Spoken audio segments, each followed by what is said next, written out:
नमस्कार सबैजनालाई second global Nepali health कन्फरेन्समा स्वागत गर्न चाहन्छु र यो ग्लोबल हेल्थ कन्फरेन्सको मेन थीम चाहिँ यो पालिको चाहिँ mitigating pandemic through health research collaboration and action भन्ने रहेको छ र हामी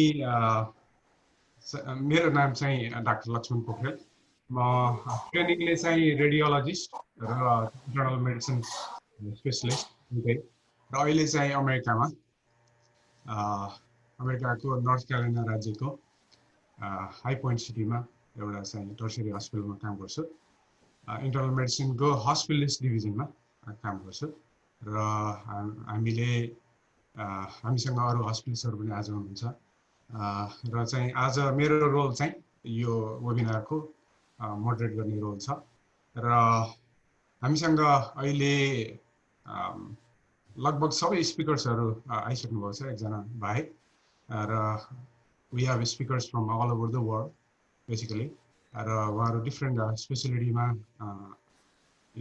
काम गरिराख्नु भएको छ र आज चाहिँ हाम्रो थिम चाहिँ कोभिड-19कै निर्भरमा रहेर हुने भएको हुनाले हामीले चाहिँ आफूले आफ्नो स्पेसिलिटीमा भोगेका डिफिकल्टिजहरू च्यालेन्जेसहरू र अहिले चेन्जिङ प्याराडाइमहरूलाई चाहिँ सेयर गरिदिनु हुनको लागि हामीले उहाँहरूलाई निमन्त्रणा गरेका छौँ र सर्वप्रथम मैले यो एनआरएनए हेल्थ कमिटीलाई धन्यवाद दिन चाहन्छु यो प्रोग्राम चाहिँ कन्डक्ट गरेकोमा र अरू सबै भ्युवर्सहरू जो चाहिँ हाम्रो फेसबुक लाइभ हेरेर बसिराख्नु भएको छ प्लस जुममा लगइन गर्नुभएको छ उहाँहरूलाई पनि वेलकम गर्न चाहन्छु र हाम्रो चाहिँ क्वेसन्सहरू लिने प्रयास पनि हामीले गर्नेछौँ तर हामीले टुवर्ड्स द एन्ड हामीले क्वेसनलाई चाहिँ टाइमले भ्यायो भने हामीले चाहिँ त्यसलाई चाहिँ तपाईँहरूको क्वेसनलाई एन्सर गर्ने ट्राई गर्नेछौँ यो अब जुन वेबिनार चाहिँ is mostly intended for health care workers होइन किनभने हाम्रो टेक्निकल एस्पेक्टहरू कुराहरू पनि यसमा आउने भएको हुनाले र जो कोही अरूले पनि यसमा चाहिँ केही हाम्रो एक्सपिरियन्सहरू सुनेर केही नलेज डेफिनेटली चाहिँ गेन गर्नको लागि इट विल बी युजफुल मलाई लागेको छ है र चाहिँ तपाईँहरूलाई र चाहिँ हाम्रो चाहिँ यो वेबिनारको टाइटल छ Doctors' experiences during COVID-19 pandemic and their safety. हामी केही समयमा हामी यो पहिलो स्पिकरलाई हामी इन्भाइट गर्नेछौँ त्योभन्दा पहिला मैले यहाँ भएको स्पिकर्सहरूलाई चाहिँ सानो छोटकरीमा उहाँहरूलाई चाहिँ यहाँ चाहिँ इन्ट्रोड्युस गर्न चाहन्छु सबैले हेलो भनिदिनु होला हामीसँग आज डाक्टर मनिका पोखरेल हुनुहुन्छ भर्जिनियामा हस्पिटलिस्ट रूपमा काम गर्नुहुन्छ वेलकम डाक्टर मनिका साउन्ड सुनिएको छैन जस्तो छ You knew we're open today. You just playing games instead of places that you know you should. Okay. I'm not going to do this all the morning. Dr. Monica, हजुरले sound सुन्ने जस्तो लागेन Get myself to schedule over the weekend. Let me know what's up. Hello. Namaste. हजुरलाई welcome हजुर video चाहिँ फेरि के भएछ फेरि सुनिरहेछ अहिले ठिक छ सुनिरहेछौ हजुरलाई प्रोग्राममा वेलकम छ थ्याङ्क यू हामीसँग अर्को डाक्टर हुनुहुन्छ डाक्टर कमल अर्याल धेरै वर्षदेखि सर्जन हुनुहुन्छ अहिले युकेमा हुनुहुन्छ डाक्टर कमल अर्याल हजुरलाई यो प्रोग्राममा वेलकम गर्न चाहन्छु नमस्ते कमल अर्यालको नाम इन्ट्रोड्युस अहिले गर्ने हो कि पछि गर्ने हैन हामी अहिले इन्ट्रोड्युस सब्सिक्वेन्टली आफ्नो टपिक प्रेजेन्ट गर्नुलाई सबैजनालाई good morning good afternoon good evening good evening doctor Advait Salwal अहिले यहाँ विन्सन सेलिनमा बस्नुहुन्छ उहाँ चाहिँ इन्फेक्सियस डिजिज स्पेसलिस्ट हुनुहुन्छ उहाँ हजुरलाई यो प्रोग्राममा स्वागत छ धन्यवाद अनि त्यस्तै हामीसँग डाक्टर नन्दु पाठक हुनुहुन्छ अहिले लुम्बिनी प्रोभिन्सियल हस्पिटलमा काम गर्दै हुनुहुन्छ उहाँले नेपालमा अहिलेको कोभिड युनिट पनि अहिले चाहिँ उहाँले डेभलप गरिराख्नु भएको छ उहाँहरूबाट हामीले धेरै सिक्न मौका पाउनेछौँ र तपाईँलाई पनि यहाँ प्रोग्राममा एकदम स्वागत छ है त्यस्तै डाक्टर मनोहर बुढाथोकी अहिले चाहिँ जेनरल प्र्याक्टिसनरको रूपमा युकेमा काम गरिराख्नु भएको छ। उहाँलाई वेलकम छ यो प्रोग्राममा। Thank you. Hello everybody. Doctor Chandra Ghimire अहिले हस्पिटलिस्टको रूपमा काम गरिराख्नु भएको छ। उहाँलाई पनि यो प्रोग्राममा वेलकम छ। धन्यवाद, नमस्कार, धन्यवाद। अनि डाक्टर विकास पाठक हुनुहुन्छ हाम्रो पल्मोनरी क्रिटिकल केयर स्पेशलिस्ट। उहाँ इन्टरभेन्सनल पल्मोनोलोजिस्ट पनि हुनुहुन्छ र अहिले भर्जिनियाबाट हामीलाई यहाँ समय दिनुभएको छ। उहाँलाई पनि धेरै वेलकम गर्न चाहन्छु। नमस्कार, धन्यवाद दाइ। डाक्टर पराग भट्टराई हुनुहुन्छ। उहाँ चाहिँ ट्रेनिङले इमर्जेन्सी पेडियाट्रिक्समा ट्रेनिङ गर्नुभएको छ र अहिले चाहिँ इमर्जेन्सीमा काम गरिरहेको छ, पेडियाट्रिक इमर्जेन्सीमा। नमस्ते सबैलाई। लक्ष्मण दाइ, एकजना anybody who's not speaking, can you please mute yourself? Background noise धेरै आयो। Thank you. डाक्टर सन्त कुमार नेपालबाट जोइन गर्नुभएको छ हामीलाई। उहाँ टिचिङ हस्पिटलमा कोभिड युनिट सञ्चालन पनि गरिराख्नु भएको छ र पल्मोनरी डिपार्टमेन्टमा काम पनि गर्नुहुन्छ। उहाँलाई पनि धेरै स्वागत छ है।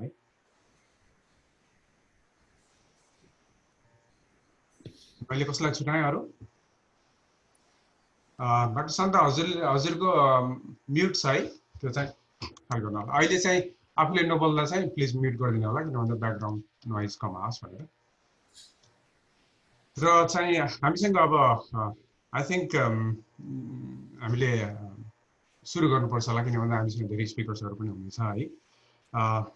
र यो चाहिँ वेबिनार चाहिँ I would like to dedicate to all the health care workers हैन, who have been relentlessly working during this pandemic हैन। यस्तो स्ट्रेसफुल टाइममा पनि सबैले दिन रात नभनेर अनि फ्यामिली नभनेर डेडिकेट गरिराख्नु भएको छ। I really appreciate. अनि आफ्नो टाइमको डिफरेन्सको बावजुद र टाइमको कन्स्टेन्ट बावजुद पनि यहाँ आइदिनु भएकोमा धेरै धेरै धन्यवाद। र पहिलो स्पिकर चाहिँ म डाक्टर विकास पाठकलाई इन्भाइट गर्न चाहन्छु।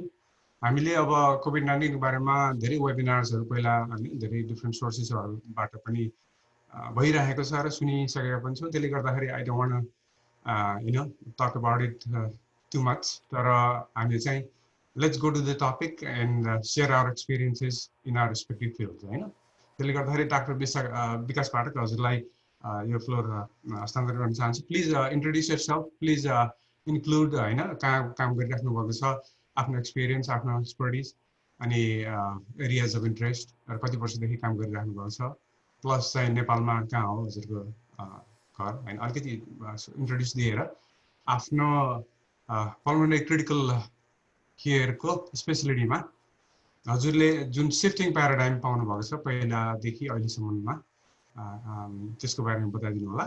र चाहिँ आफ्नो हस्पिटलमा चाहिँ कसरी सञ्चालन गरिराख्नु भएको छ, क्रिटिकल केयर युनिटमा कोभिड युनिट छ कि, लजिस्टिकली केही डिफिकल्टिजहरू छ कि, म्यान पावर इस्युजहरू केही छ कि, र चाहिँ सेफ्टी कन्सर्न्सहरू के थियो पहिला, अहिले कस्तो छ, यसको बारेमा अलिकति आफ्नो एक्सपिरियन्सेसहरू सेयर गरिदिनु हुन अनुरोध गर्न चाहन्छु। Thank you. धन्यवाद दाइ। मेरो नाम विकास पाठक, म नेपालमा मेरो घर जलेश्वर महोत्तरी। म अहिले युएसमा भर्जिनिया राज्यमा प्र्याक्टिस गर्दैछु। रिभरसाइड हेल्थ सिस्टम भन्ने एउटा हेल्थ सिस्टम छ इस्टर्न भर्जिनियामा।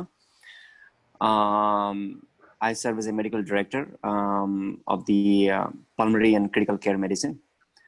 हाम्रो हेल्थ सिस्टममा 5वटा हस्पिटल छन्, 1 बिग रिजनल सेन्टर अनि 4वटा सानो कम्युनिटी हस्पिटल्स। कोभिड एक्सपिरियन्स हामीले चाहिँ सिन्स मार्च 2020 हामीले कोभिड प्रोटोकल, कोभिड ट्रिटमेन्ट्स अनि बिरामीहरूलाई कसरी how take care of them यो सञ्चालन गर्दै आएका छौँ। नाउ कोभिडको एक्सपिरियन्स एन्ड ट्रिटमेन्ट मैले चाहिँ यसलाई 2टा पार्टमा डिभाइड गरेको छु। Covid when in March through June, र COVID from July until now. मार्चमा के भयो भने we were not taking this very seriously. हामीले चाहिँ people are getting infected. तर अमेरिकामा त्यति आइसकेको थिएन. हामीले चाहिँ केही केसहरू सियाटल वासिङ्टन स्टेटमा देखेको थियौँ. हामीले चाहिँ यो बुढो मान्छेले लाग्दो रहेछ, यो मोर्टालिटी रेट एकदमै हाई छ, मान्छे संक्रमित भएपछि एकदमै बिरामी हुने, आइसियुमा जाने र मृत्यु हुने सुनिरहेको थियौँ. तर सडनली मार्चमा we got all overwhelmed. सबै ठाउँमा देखिन थाल्यो.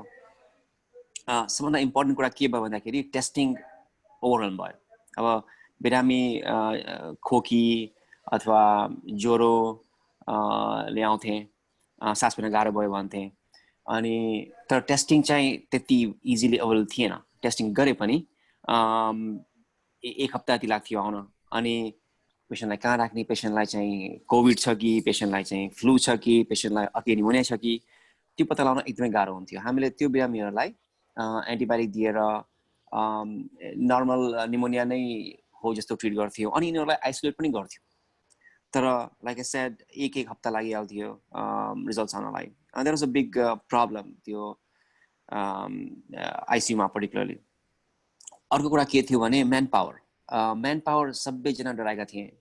अब अमेरिकामा यो भेन्टिलेटर म्यानेज गर्ने हाम्रो रेस्पिरेटरी थेरापिस्टहरू, हाम्रो आइसियुको नर्सेसहरू, हाम्रो आफ्नै फिजिसियन्स कलिग्सहरू, हामीलाई थाहा नै थिएन यो कसरी सर्छ. यसको अलिअलि त थाहा थियो. We had data from China, we had data from WHO. हाम्रो CDCले पनि हामीलाई गाइडेन्स पठाइरहेको थिए. तर इट वाज अल speculation, यस्तो हुन्छ, यस्तो हुन सक्छ. It was changing pretty much every day. अनि त्यसले गर्दा धेरै एन्जाइटी थियो among the healthcare providers. त्यसपछि पर्सनल प्रोटेक्टिभ इक्विपमेन्टको पनि अभाव थियो. सुरुमा सबै हस्पिटल किन्न थाले यो PPE. अब इनिशियली यो ड्रपलेट प्रिकसनले हुन्छ, पछि यो एयरबर्नले हुन्छ, पछि यो कन्ट्याक्ट प्रिकसन पनि गर्नुपर्छ. So there was ever changing narrative. As we knew more about it, we change our practice. PPP को अभावले गर्दा हामीले धेरै चेन्ज गर्नु पर्यो आइसियुमा. हामीले चाहिँ एक दिनमा एउटा डाक्टरले मात्र हेर्ने, एउटा नर्सले मात्र हेर्ने, सकेसम्म पेसेन्टको रुममा नम्बर अफ पिपल चाहिँ लिमिट गर्ने. त्यो सबै गरेर चाहिँ PPलाई को बचावको लागि हामीले गरेको थियौँ. त्यसपछि हाम्रो फेरि अर्को युनिक प्रब्लम थियो. हामी we have a big health system. हाम्रो 5वटा डिफ्रेन्ट हस्पिटल छ. म प्र्याक्टिस गर्ने ठुलो रिजनल हस्पिटलमा, अनि अर्को 4वटा हस्पिटलमा कोर्डिनेट गर्नुपर्ने भयो. Because they had smaller ICUs, 10 बेडको ICU, 5 बेडको ICU. अनि त्योलाई ट्रान्सफर कसरी गर्ने, अनि ट्रान्सफर गरे पनि सेफली कसरी ट्रान्सफर गर्ने. किनभने ट्रान्सफर गर्दाखेरि थ्रु एम्बुलेन्स अथवा थ्रु हेलिकप्टर हेल्थ केयर वर्कर्सलाई पनि इन्फेक्सन हुने चान्स थियो. प्लस हाम्रो आफ्नै क्यापेबिलिटी त्यति धेरै थिएन. वी हेभ 18 बेड युनिट, तर we could have made it 54 bed unit, and which we did. हाम्रो सर्जिकल ICU थियो, मेडिकल ICU थियो, अरू ICU बेड्स पनि थिए, तर वेल डिफाइन्ड चाहिँ 18 बेड मात्र थियो. त्यो कसरी गर्ने, त्यो एउटा समस्या थियो. अर्को समस्या हाम्रो यो बिरामीहरूलाई कहाँ राख्ने त. यो बिरामीहरू चाहिँ एकदमै सिकिस्त भयो भने इन्ट्युबेसन नै गर्नु पर्यो भने, अथवा मेकानिकल भेन्टिलेटरमै राख्नु पर्यो भने ICU थियो. हामीले चाहिँ एक्सपान्ड गर्यौँ. हामीले चाहिँ 18 बेड ICUलाई अरू we made it up to 54 bed unit with the potential of making 100 bed unit. So हाम्रो कोभिड प्लानिङ एडमिनिस्ट्रेसनसँग with all the stakeholders, the president, the vice president of the hospital, ICU team, hospitalist team, सबैले हामीले चाहिँ every day बिहान meeting गर्न थाल्यौँ. So essentially हामीले चाहिँ the first few months was more like a survival, trying to survive, trying to know the disease itself. हामीलाई कोभिडको बारेमा we knew something but not everything, and so trying to coordinate the PPE, trying to find a space for them, trying to figure out how to expand the ICU, testing like कसरी expedite गर्ने, testing छैन भने how do you treat them. त्यसमा हामी बेसी लाग्यौँ. treatment त छँदै थिएन. There was a lot of speculation about steroid use गर्ने कि vitamin C use गर्ने कि melatonin use गर्ने कि. So what we did is once we stabilized ourselves, once we developed a team of COVID people, ICU मा हाम्रो एउटा team थियो. ICU मा हामीले चाहिँ ICU 10 intensivists, we were ready. We closed off the clinic हामीले बाहिर corporation practice totally close गरेर हामीले 3टा ICU open गरेर हामीले backup schedule बनाएर we started taking care of it. तर हाम्रो अर्को problem के थियो भन्दाखेरि we thought that we will be overwhelmed. जस्तो कि सिएटलमा भएको थियो त्यही बेला चाहिँ न्युयोर्कमा तपाईहरु सबले सुन्नुभयो होला, it got struck really hard.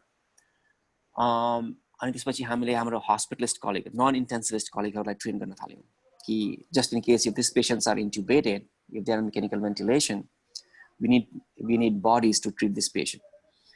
हामीले चाहिँ सेमिनारहरु गर्यौं, हामीले चाहिँ टिचिङ एक्टिभिटिजहरु गर्यौं. हामीले सर्जिकल कलिग्सहरुलाई पनि प्रिपेयर गर्न थाल्यौं just in case. Cardiology colleagues, we started to get people out of retirement. हामीले चाहिँ कम्युनिटीमा जो डाक्टरहरु, family physicians, internal medicine doctor जो रिटायर भइसकेका थिए उनीहरुलाई पनि बोलाउन थाल्यौं, रिक्रुट गर्न थाल्यौं. So overall, it was all about getting enough ICU bed, trying to get the PPEs, trying to get the testing done faster, trying to coordinate the transfers, and in the same time, taking care of the patients. About patients के बारेमा, these patients were very, very sick. Initially, यो बिरामी आउँथे, and as you all know, एकदमै hypoxic हुन्थे. भन्नाले oxygen saturation चाहिँ 80s मा 70s मा.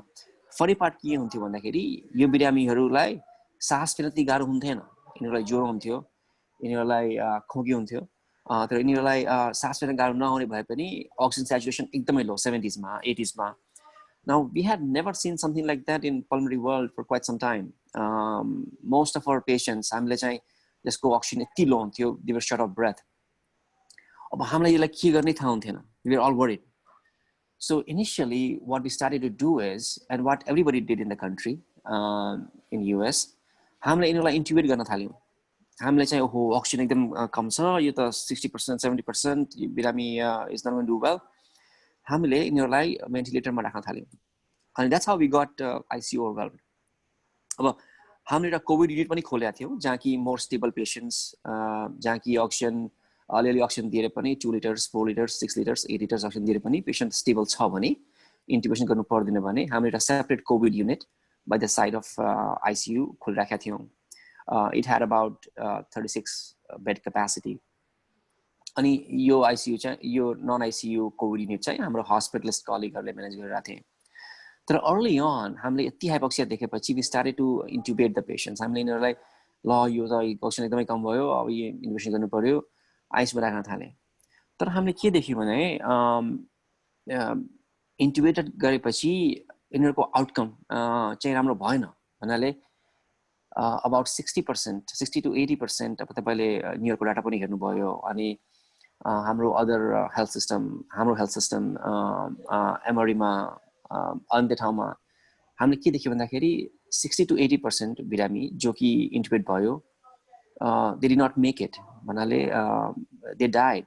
And eventually we learned that COVID-related hypoxia is different. COVID disease states, it is different from influenza, flu host, pneumonia host. It's completely different.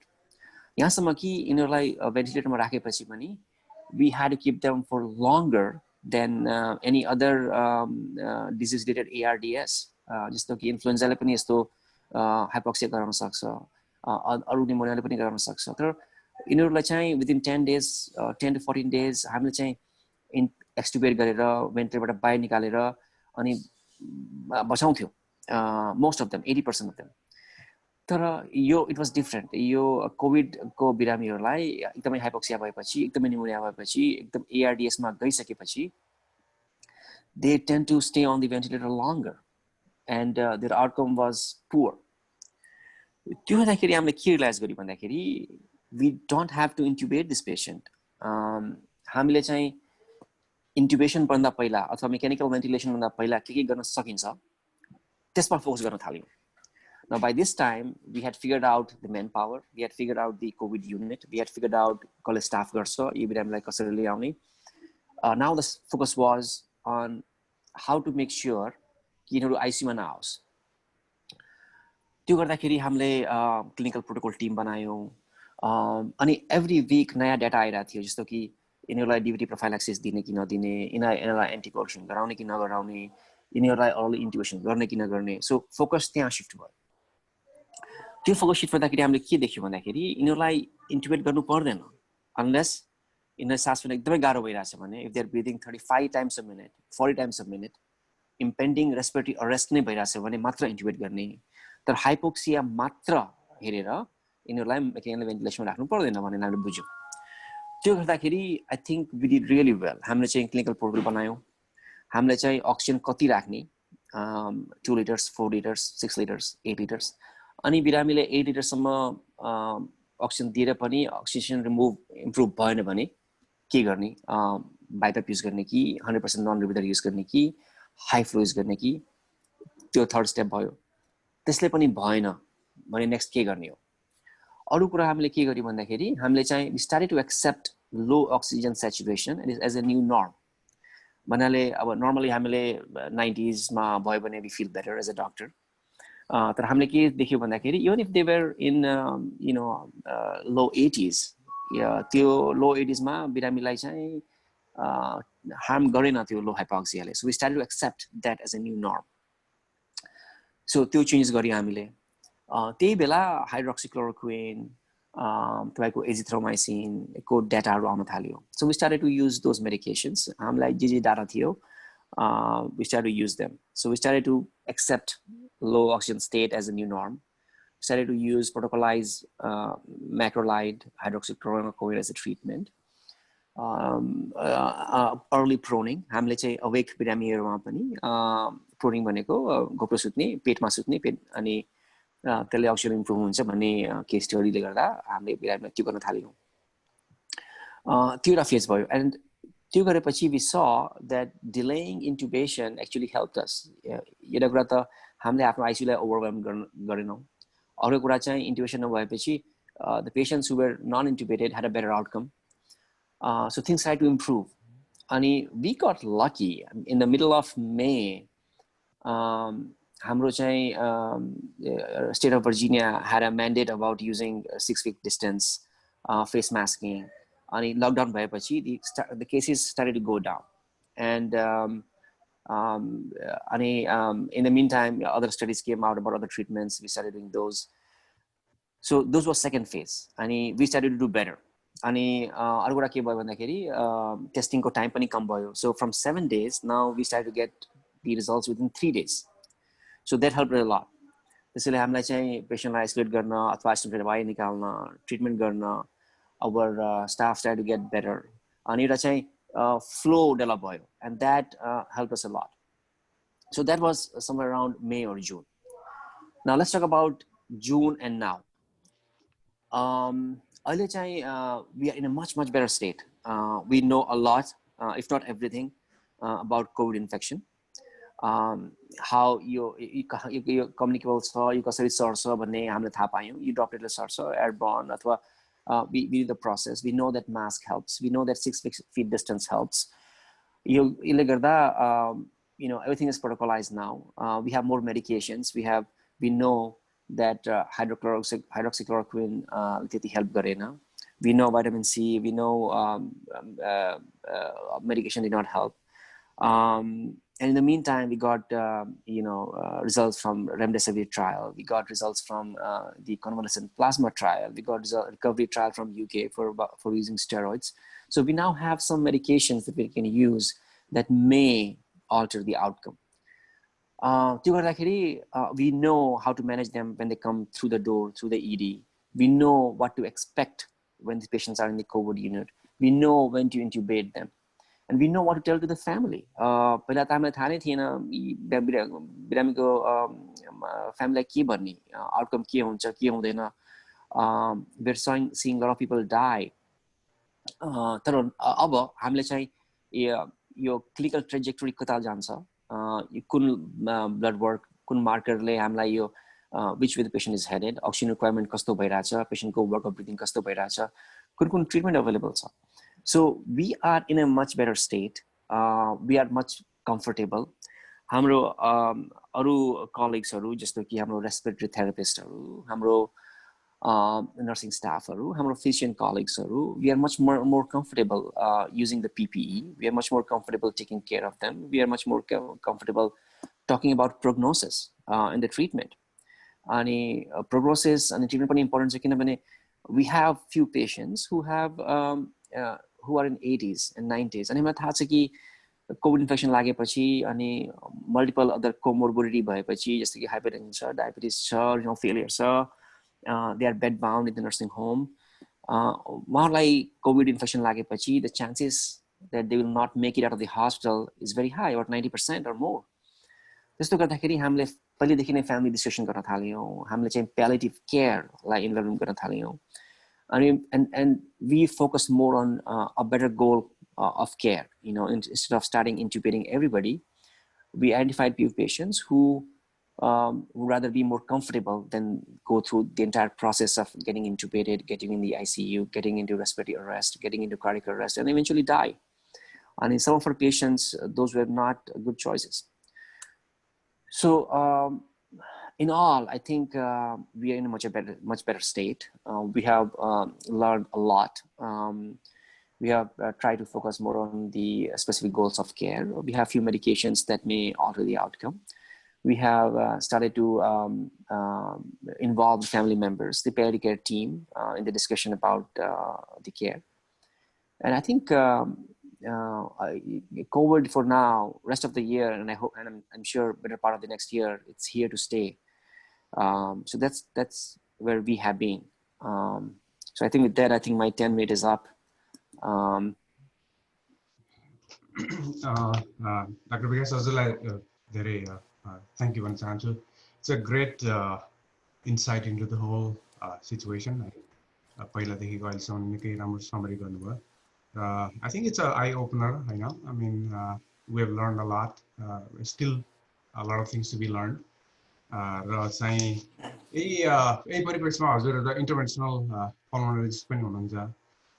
कस्तो experience छ जस्तो अब हैन it's a very high risk procedure हैन integrate अरु intervention पनि गरिराख्नु भएको छ यो बेलामा स्पेशली कोभिड-19 को बेलामा तपाईलाई त्यस्तो कस्तो एक्सपिरियन्स छ इन्टरभेन्सन गर्दा स्पेशली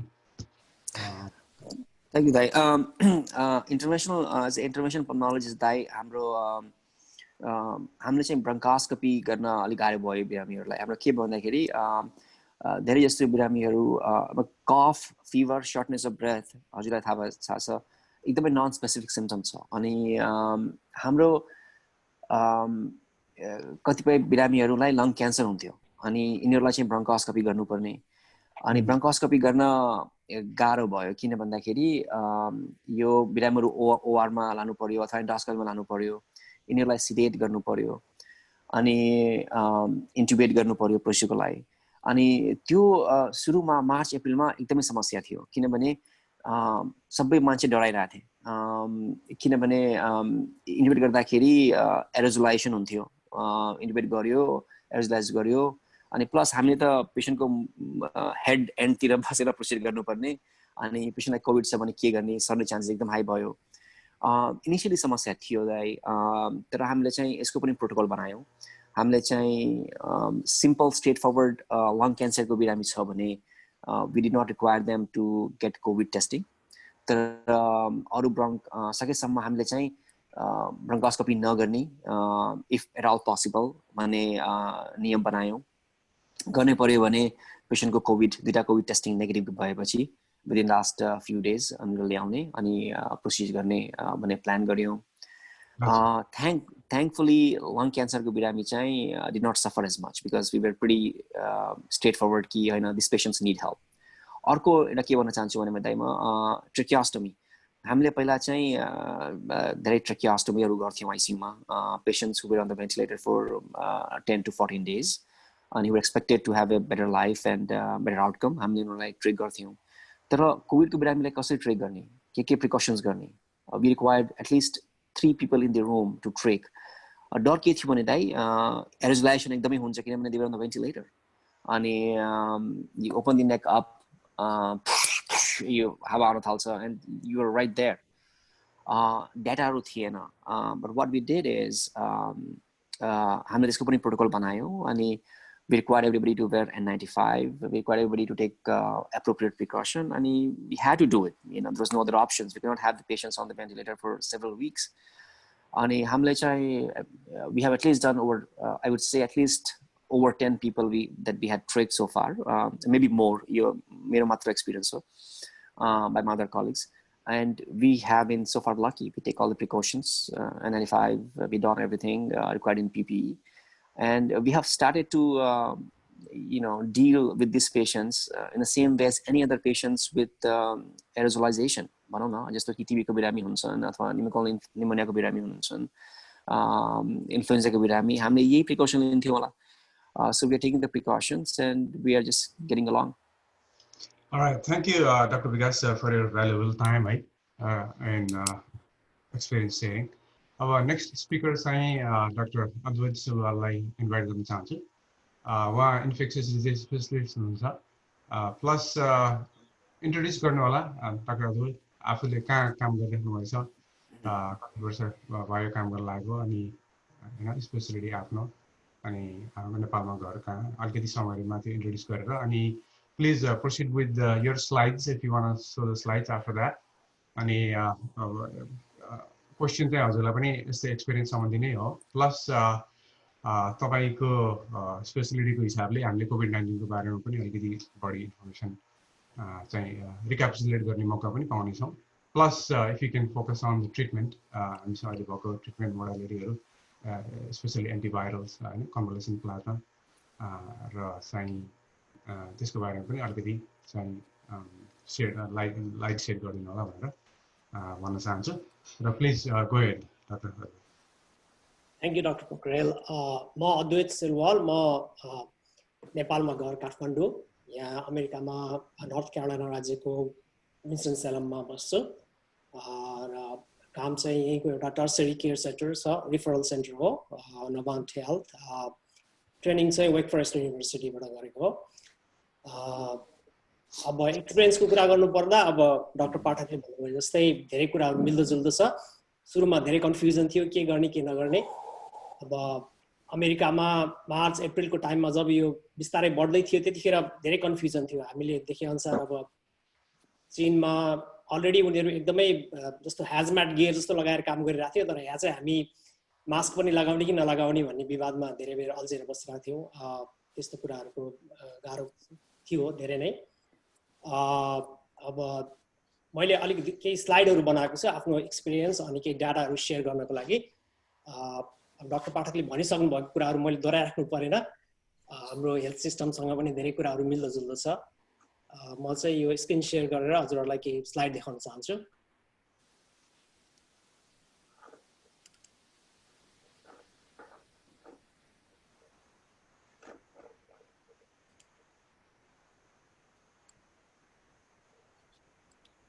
सर्वप्रथम त एनआरएनएलाई धेरै धेरै धन्यवाद हामीलाई यो मौका दिनुभएकोमा आफ्नो एक्सपिरियन्स सेयर गर्ने मौका दिनुभएकोमा त्यस्तै अनि कुडास सबै scientist doctor nurses first responders Nepal America सबैमा भन्न चाहन्छु यो चाहिँ ग्लोबल समरी अहिले हामी कहाँ छौँ त यो हिजोको डाटा हो अहिलेसम्म अमेरिका नम्बर 1 मै छ in terms of number of cases and deaths India is close behind and fastly catching up. यता नेपालमा हेर्ने हो भने नेपालको डाटा चाहिँ त्यति नराम्रो देखिँदैन अहिलेसम्म यो अर्को स्लाइडमा देखाए अनुसार नेपाललाई 53 नम्बरमा राखेको छ यहाँ तर total cases per million population चाहिँ नेपालको त्यस्तो हाई छैन त्यस्तै डेथ पनि per million as a proportion of population त्यस्तो हाई छैन अब यसको बारेमा नेपालको फिजिशियन कलिगहरूले केही बढी उजागर गर्नुहुन्छ होला केही बेरमा तर नम्बर 1 मा युएसए छ र death rate death as a proportion of population सबै हाई छ इन्डियाको केस हाई भए पनि इन्डियाको पपुलेसन धेरै भएकोले त्यस्तो डेथको रेट चाहिँ त्यस्तो हाई भयो जस्तो देखिन्न यो चार्टमा अहिलेसम्म।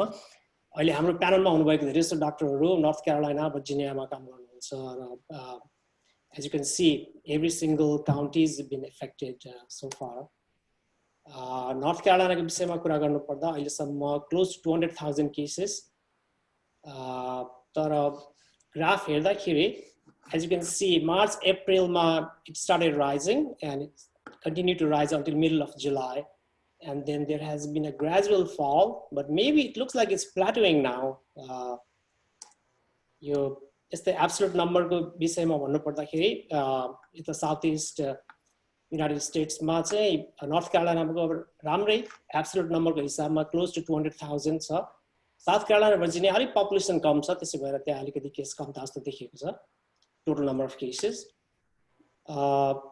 यता हाम्रो हाम्रो राज्य हाम्रो अहिले बसेको ठाउँको नर्थ क्यारोलाइनाकै ट्रेन्डको अर्को एउटा ग्राफ हो यो। अब again मैले अघि नै भने जस्तै मार्चदेखिबाट mid जुलाईसम्म there was a gradual rise and there is a tense अलिकति fall जस्तो देखिन्छ। अनि यता अगस्त र सेप्टेम्बरको डाटा म्याग्निफाई गरेर हेर्दाखेरि more or less looks like there is a plateau now going forward. अब यसमा चाहिँ यो स्लाइडमा चाहिँ उसको डेमोग्राफिक ब्रेकडाउन देखाइएको छ केसेसहरुको। Majority cases Caucasian white नै हो, तर उनीहरुको close to 50%, half of the cases उनीहरुको छ भनेदेखि minorities को चाहिँ rest of the cases are made up of minorities. Age को breakdown हेर्नु पर्दाखेरि it's interesting to note that like more than 50%, actually about 2/3 of cases are less than 50-year-old. Gender breakdown चाहिँ balance नै छ. And as you can see on this ethnicity chart, Hispanic population is severely affected there, making up 35% of cases in the state.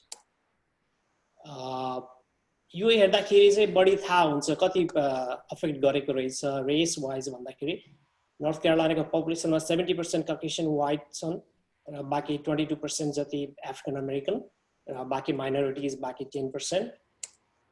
Back to the same chart, we know that minorities are more affected by this pandemic. अब हाम्रो हस्पिटलमा अहिले के भइरहेको छ यो North Carolina भरिको data हो, North Carolina department of health and human सर्भिसेसको डाटा हो। Past several weeks, close to 1,000 patients throughout the state have been hospitalized, and it has not changed.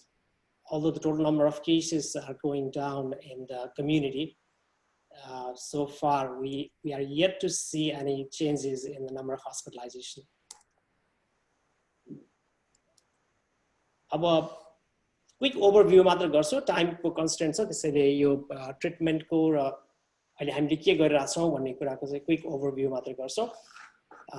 As we all know, I mean, majority, like up to 50% of patients will show no symptoms or very mild symptoms. For them, all you need is symptomatic management. And then of the remaining 50%, probably about 30% would require some form of hospital care. And about 20% go on to develop severe disease, and about 5% or less will require ventilation and respiratory support. So, based on the more recent data, हाम्रो hospital को policy हो, Novant Health system को चाहिँ यो guideline भनौँ। यसमा चाहिँ हामीले सुरुमा चाहिँ अब symptomatic management only for very mild and moderate disease with oxygen saturation 95% or more. If they have oxygen saturation below 95%, that's when we start doing more active intervention in terms of dexamethasone being the first line. Then if they are early on, usually within 3 days of treatment, 3 days of diagnosis, then we can consider convalescent plasma for those people. And remdesivir, we usually save it for people with escalating oxygen need and worsening condition. The reason being, although as we all know now, it's approved for use for all patients, but because there is still some limitation in supply, because we are not directly buying it from the manufacturer, but it's being allocated by federal government. There is some limitation in supply. That's one reason. And there's NIH guideline to consider, in a certain way. So our policy here used to use remdesivir for people who are requiring escalation in oxygen requirement. Dexamethasone for anybody hypoxic or on ventilatory support. And convalescent plasma, although it's approved for use, it's unlikely it will be beneficial after the first week or after second week of illness. As you know, after second week onwards, we are out of the viral replication phase, and it's mainly inflammation. So probably anti-inflammatory approach is more helpful at that point. So our policy is to use convalescent plasma early on only. And one quick note on anticoagulation to tackle the hypercoagulopathy. We do at least low prophylactic anticoagulation, but at the baseline we check D-dimer, and based on that level, we decide how aggressive we need to be with anticoagulation based on some observational data. That's about it on management. A quick note on mortality over here. As you can see, early on, not so much in March, April, we had a few cases, and we did pretty good around that time, but the cases, mortality started to rise pretty good throughout April until May. And around that time, looks like it started to plateau because like Dr. Pathak said, we acquired some experience by then about how to manage these more critically ill patients. So it started to look better. And starting in June and July, we started to stop using things like hydroxychloroquine and started to focus more on dexamethasone and remdesivir. So it seems to have done well until July, mid-July. And as you can recall from my earlier slide, that mid-July, we started to have fall in cases, but still mortality seems to be rising. My explanation is that around this time, early on, we had more young people, like say, for example, there were patients who were people from chicken plant, and basically young working age people were affected more around this time. So the mortality was not that bad, but more recently we have seen outbreaks in nursing homes where elderly people are being affected, and still, even though we have a better arsenal and we know some things a little bit better about how to manage these cases, it's still, it's bothering that every single day throughout the state, up to like 50 patients are dying every single day. But if you look at the past few weeks, looks like maybe coming down. Let's hope the trend continues. And this is the mortality data breakdown in terms of race and age, ethnicity and gender. As you can see, the minorities make a bulk of mortality. Again, Caucasian white making about 50%, and the rest of them by the minorities. But the age data is very interesting to look at, as you can see here. The majority of the mortality is in the elderly population. The majority of the cases is in the young population group, but the majority of the death is in the elderly, which we knew from the outset that the outcome is going to be bad for the elderly patients. And this is where we stand today in our county, about 94 deaths, close to 100 deaths, and about 7,000 cases, which is better than the state average and the national average. In our county in particular, there are 2 referral centers. So the quality of care and access to care probably is better here. That's why it is the case, I think. If we have time, I can touch the vaccine topic a little bit, but I want to stop at this point, and I would be happy to answer any questions you may have. हामीलाई टाइमको constraint अलिकति हुन्छ जस्तो छ है त्यो हिसाबले I think let's move forward let's hear from let's switch gears go all the way to Nepal, right? Dr. Santa Kumar Das. Yes. I invite गर्न चाहन्छु है this is a global conference. I mean, please mic mute गरिदिनु होला. A global conference भएको हुनाले we would like to hear from all the doctors from different part of the world. तपाईँको experience के छ teaching hospital मा तपाईले COVID unit चलाएर बसिराख्नु भएको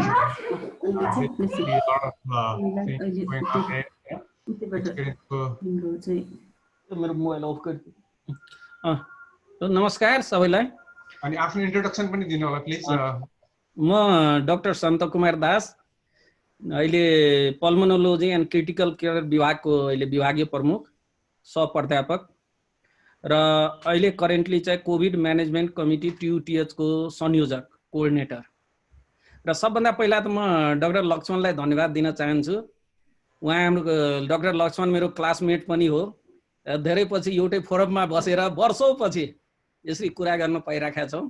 लक्ष्मणलाई सबभन्दा पहिला म धन्यवाद दिन चाहन्छु. अब हाम्रो हस्पिटल त्रिवी शिक्षण अस्पतालको कन्टेक्स्टमा के छ भन्दाखेरि हामीले चैत्रबाट सुरु गर्यौं. जतिखेर चाइनामा केसहरू धेरै भइराखेको थियो, मोर्टालिटीहरू पनि त्यस्तै मिडियाहरूमा त्यस्तै किसिमले देखाइराखेको थियो, त्यतिखेर हाम्रो त्रिवी शिक्षण अस्पतालले कोभिड व्यवस्थापनको लागि, किनभने यो नेपालको लिडिङ इन्स्टिट्युसन हो र सबभन्दा लार्जेस्ट इन्स्टिट्युसन हो र हामीले लिड लिनुपर्छ भन्ने हिसाबले कोभिड व्यवस्थापन कमिटी बनायो हाम्रो डाइरेक्टरले. त्यसको संयोजक म भएँ. तर के थियो भन्दाखेरि हामीले तयारी सुरु गर्यौं र कोभिडको बिरामीलाई नन कोभिड भन्दा छुट्याएर राख्ने भन्ने हिसाबले हामीले छुट्टै एउटा बिल्डिङको व्यवस्था गर्यौं.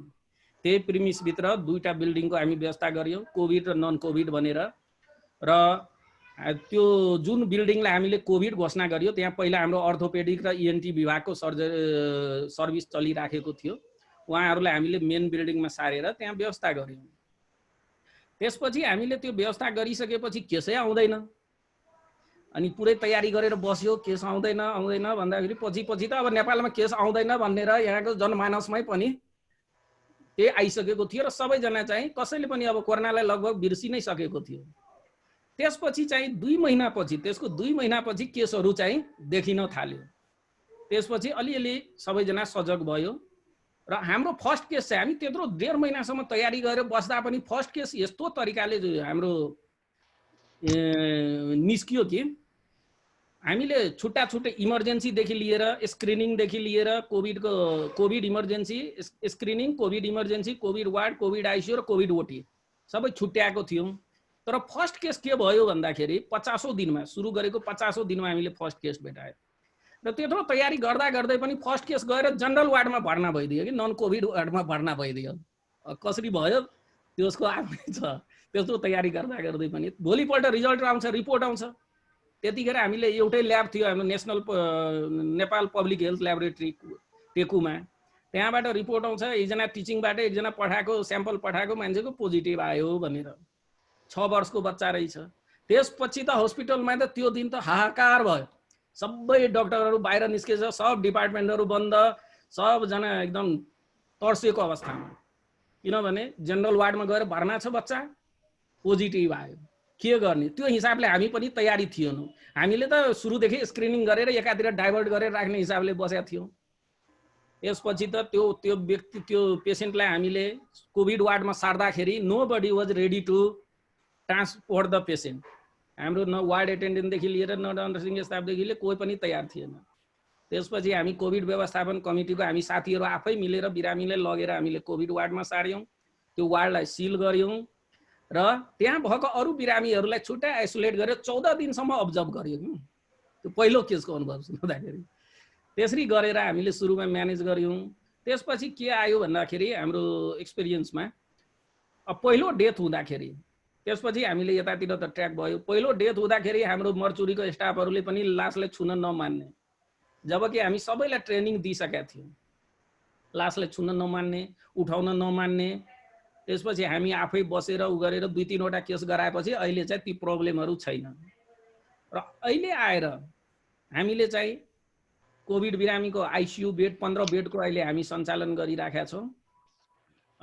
त्यसपछि गएर 80 बेड जतिको आइसोलेसन सञ्चालन गरेका छौँ र 3 वटा ओटी अपरेसन थिएटर र एभ्री डे जस्तो कोभिड पेसेन्टको अपरेसन गर्नुपर्ने केसहरू त्रिवी शिक्षण अस्पताल मैले भइराखेको छ। आइसियुमा पनि लगभग सबै प्याकै हुन्छ। हामीले अरू केसहरू एकदम गाह्रो हुन्छ लिनलाई, लगभग प्याक हुन्छ र आइसोलेसन वार्ड पनि लगभग हाम्रो प्याक नै हुन्छ। र हामीले पाउने आइसोलेसन वार्डको केसहरू जुन हाम्रो हस्पिटलहरू भन्दा के फरक हुन्छ भन्दाखेरि टिचिङमा आउँदाखेरि कोभिड लिएर मात्रै आएको हुँदैन कि बिरामीहरू हामी कहाँ। कोही किडनी डिजिज हुन्छ, डायलाइसिस गरिराखेको हुन्छ, कोही मुटुको डिजिज हुन्छ, कोही लङ फाइब्रोसिसको केसहरू हुन्छ, सिओपिडीको केस, यस्तो यस्तो कम्प्लिकेटेड केसहरू हामीले अब्जर्भ ट्रिट गरिराखेको छौँ। जहाँसम्म हाम्रो स्टाफ म्यानेजमेन्टको कुरा छ, सुरुमा त अब सबैलाई डर थियो, पिपीहरू प्रोटेक्टिभ गियरहरू उपलब्ध थिएन। त्यसले गर्दा सुरुमा हामीले एकदमै अप्ठ्यारो भयो स्टाफहरूलाई मोटिभेट गर्नलाई। त्यसले गर्दा हामी पछि के गर्यो भन्दाखेरि बिस्तारै बिस्तारै सामानहरू उपलब्ध हुँदै गयो र स्टाफहरूलाई पनि हामी बेला बेलामा रिपिटेड क्लासहरू लियौँ। पिपी के अरे इन्फेक्सन प्रिभेन्सनको क्लासदेखि लिएर विभिन्न क्लासहरू हामी लिँदै गऱ्यौँ। र अहिले आएर हामीले के गरेका छौँ, ग्रुप गरेका छौँ। कुनै डिपार्टमेन्टले 4 वटा, कुनैले 3 वटा गर्छ ग्रुप। त्यसमा एउटा ग्रुप नन कोभिडमा काम गर्छ, एक हप्तापछि ऊ कोभिडमा जान्छ, त्यसपछि ऊ घर जान्छ, अनि फेरि यही सर्कलमा चलिरहेको छ। जस्तो 4 वटा ग्रुप कुनै डिपार्टमेन्ट धेरै म्यान पावर छ भने 4 वटा बनाएको छ भने 2टा ग्रुप चाहिँ घर बस्ने भयो, 2टा एउटा कोभिड नन कोभिडमा जाने भयो भने 3 वटाले चाहिँ एउटा घर बस्ने भयो। यसरी गरेर हामी अहिले चलाइराखेका छौँ। र त्यसपछि गएर नर्सिङहरूमा 1 हप्ता उहाँहरूले चाहिँ कोभिड बिल्डिङमै बस्छ 7 दिनसम्म। त्यसपछि 7 दिनपछि उहाँहरूलाई हामी अर्को 1 हप्ता चाहिँ हामी क्वारेन्टाइनमा राखेका छौँ, हस्पिटलले व्यवस्थापन गरिदिएको। र त्यसपछि बाँकी 1 हप्ता उहाँहरू घर जानुहुन्छ अनि फेरि ड्युटीमा आउँछ। यसरी हामीले स्टाफलाई मोटिभेसनको लागि चाहिँ यो 2 हप्ता हामीले एक्स्ट्रा दिएका छौँ उहाँहरूलाई अहिले काम गर्नलाई। त्यसपछि डाक्टर सन्त, यो हाम्रो यो भनौँ न डेभलप कन्ट्रिजहरूमा जस्तो युरोप, अमेरिका, यहाँ चाहिँ त्यस्तो आइसोलेसन त्यस्तो भनेर घरमै के अरे हस्पिटलमै बस्ने अथवा आइसोलेसन फेसिलिटीमा बस्ने भन्ने एउटा त्यस्तो सबैजना घरमै बस्नुहुन्छ। माइल्ड टु मोडरेट डिजिज छ भने एडमिसन गर्नुपर्ने अवस्था छ भने, खासै भन्दा अमेरिकामा त सिभियर डिजिजलाई मात्रै एडमिसन हुन्छ र हस्पिटलमा बस्ने चलन छ। के फ्याक्टर्सहरूले गर्दाखेरि नेपालमा त्यो प्रवृत्ति भइरहेछ जुन कि अब यसमा 2-3 वटा कुरा। सुरुमा त एकदम फियर नै हो हैन, डर नै हो सबैलाई। घरमा बस्यो भने अब मेरो अरू मान्छेहरूलाई पनि मैले इन्फेक्ट गर्ने हो कि, अरू मान्छेहरू पनि सिरियस हुने हो कि, गाह्रो हुने हो कि भन्ने एउटा डर नै हो हामीले फेस गरेको। उहाँहरूसँग किन तपाईँले घरमा बस्न चाहनुहुन्न, जस्तै हाम्रै स्टाफकै कुरा गरौँ न, त्यो त बिरामीको माइल्ड मोडरेटको त घरको होम आइसोलेसन कुरा हो। इभन हाम्रो स्टाफ जो कोभिडमा ड्युटी गर्छन् उनीहरू ड्युटी सकेपछि घर जान चाहँदैन के नर्सिङ स्टाफहरू। अनि किन भन्दाखेरि मैले अरूलाई सार दिन्छु, हस्पिटलबाट इन्फेक्सन लगेर सार दिन्छु कि भन्ने उहाँहरूको डर एउटा। अर्को चाहिँ नेपालको लिभिङ काठमाडौँमा धेरै जसो होटल के अरे डेरा लिएर बसिरहेका हुन्छ, एउटै रुममा चाहिँ 2-3 जना गरेर बसिरहेका हुन्छ र सेपरेट रुमको व्यवस्था नहुने धेरै जसोको केसमा हामी यो विशेष नर्सिङ र एटेन्डेन्टको स्टाफको, डक्टरमा त प्रब्लम भएन, उहाँहरू सबैजना घरै गइराख्नु भएको छ। तर अरूमा चाहिँ एउटा चाहिँ लिभिङ स्टाइल हाम्रो जुन प्याटर्न छ र अर्को चाहिँ डर त अब लगभग हट्दैछ। र जहाँसम्म पेसेन्टको कुरा छ नि, पेसेन्टमा पनि 2टा कुरा छ क्या। अस्ति मैले यही हाम्रो काठमाडौँमा स्थानीय निकायहरूको नेताहरूसँगको एउटा मिटिङमा पनि मैले भनेको थिएँ, सबभन्दा पहिलो यसमा चाहिँ हाम्रो स्थानीय निकायको नेताहरू जुन हुन्छन्, लिडरहरू, वडा अध्यक्षदेखि लिएर नगरपालिका प्रमुखदेखि लिएर यसमा सबभन्दा बढी उहाँहरूको यसमा हात छ क्या यो हस्पिटल पठाउनुमा। कुनै वडामा केस देखियो भने उहाँहरू के गर्छ, गएर लक गरिदिन्छ, घरमा सिल गरिदिन्छ, ब्यानर टाँसिदिन्छ कोरोना सङ्क्रमितको घर, अनि बिचरा के गरोस् त, त्यो साइकोलोजिकल टर्चर हुन्छ, अनि घरमा बस्न सक्दैन उनीहरू।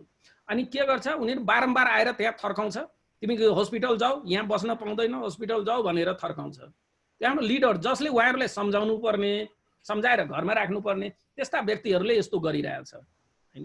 त्यसले गर्दा चाहिँ यो चाहिँ यस्तो अवस्था आएको हो। तर अहिले पछिल्लो चरणमा गभर्नमेन्टले पनि होम आइसोलेसनको निर्देशिका निकालिसकेपछि अहिले लगभग काठमाडौँमा 6-7 हजार जति होम आइसोलेसनमा छ बिरामीहरू। र अहिले पनि हामीले हस्पिटलमा चाहिँ त्यस्तो होम आइसोलेसन बस्नुपर्ने बिरामीहरू अहिले पनि हस्पिटलमा बसिराखेको छ र बिस्तारै उहाँहरूलाई सम्झाउँदै हामी लगिरहेछौँ।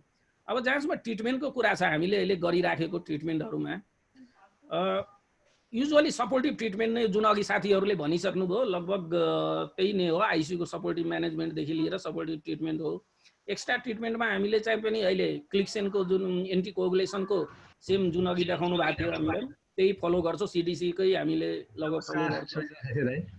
हजुर हेलो ए हजुर नमस्कार।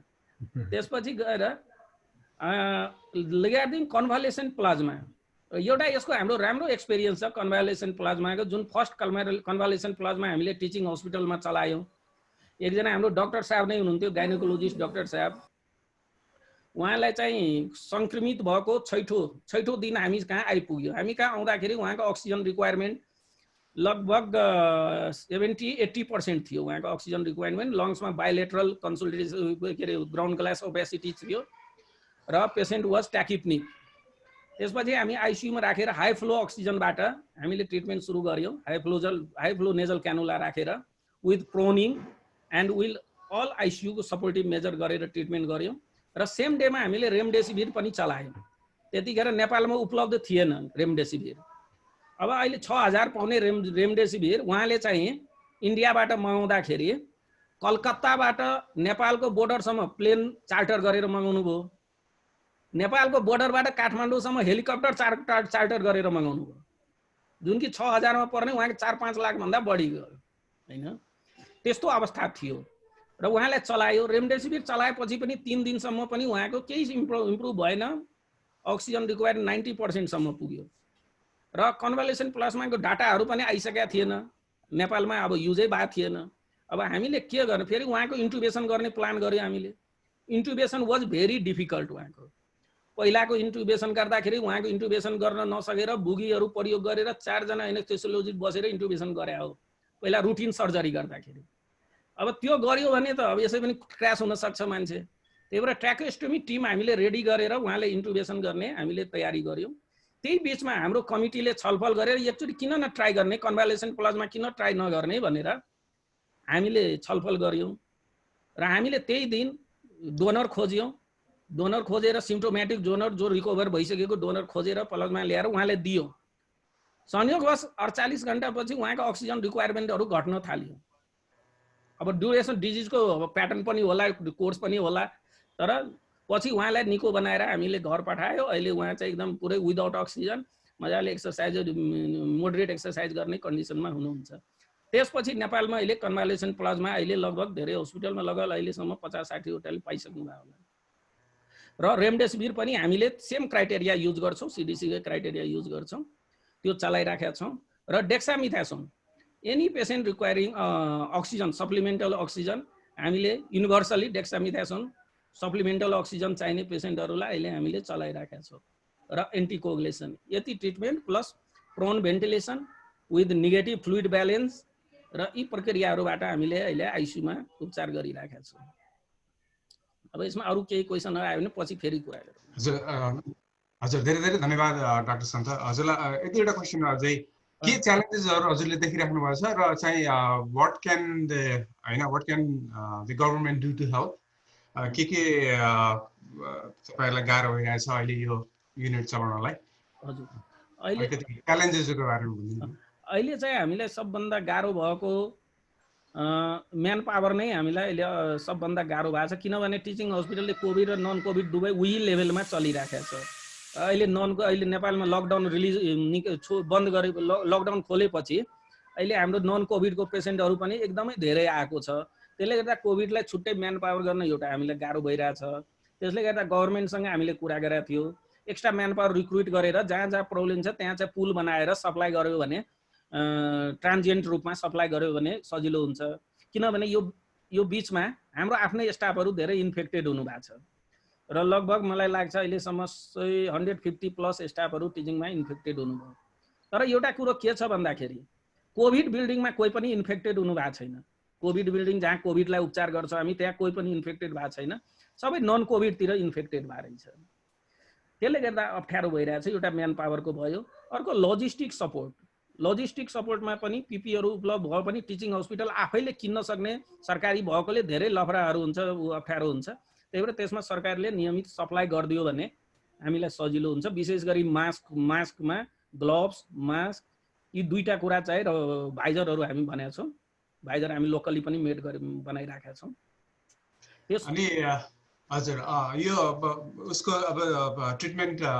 प्रोसेसमा चाहिँ ग्याजेट्सहरू डिफ्रेन्ट चाहियो हाई फ्लो नेजल क्यानुला अब धेरै अक्सिजन चाहिँ युज हुने भयो त्यस्तै मसिन्सहरू हैन भेन्टिलेटर त्यसमा म त्यसको अवस्था के छ त्यसमा म आउँदैछु अब हाई फ्लो नेजल क्यानुला हामीसँग अहिले दुईटा मात्रै छ हैन 15 बेडको आइसियु हामी चलाइराखेका छौँ दुईटा छन् हाई फ्लो नेजल क्यानुला त्यो जति बेला पनि हामीले लगभग युज भइराखेको हुन्छ दुईटा चाहिँ अहिले तुरन्तै हाम्रो आउँदैछ अर्को 2 हप्ता जतिमा आउँछ अर्को दुईटा र भेन्टिलेटरको बारेमा आइसियु बेड बढाउनलाई अहिले भर्खरै गभर्नमेन्टले हामीलाई टिबी शिक्षण अस्पताललाई 5 करोड निकासा गरेको छ त्यसमा 10 भेन्टिलेटर सहित 14 बेडको आइसियु चलाउनलाई हामीले 5 करोड निकासा गरेको छ आज हाम्रो मिटिङ थियो हामी छिट्टै त्यो चलाउँछौँ हैन भेन्टिलेटरहरू प्रक्योर गरेर किनेर हामी चलाउँछौँ र त्यसपछि गएर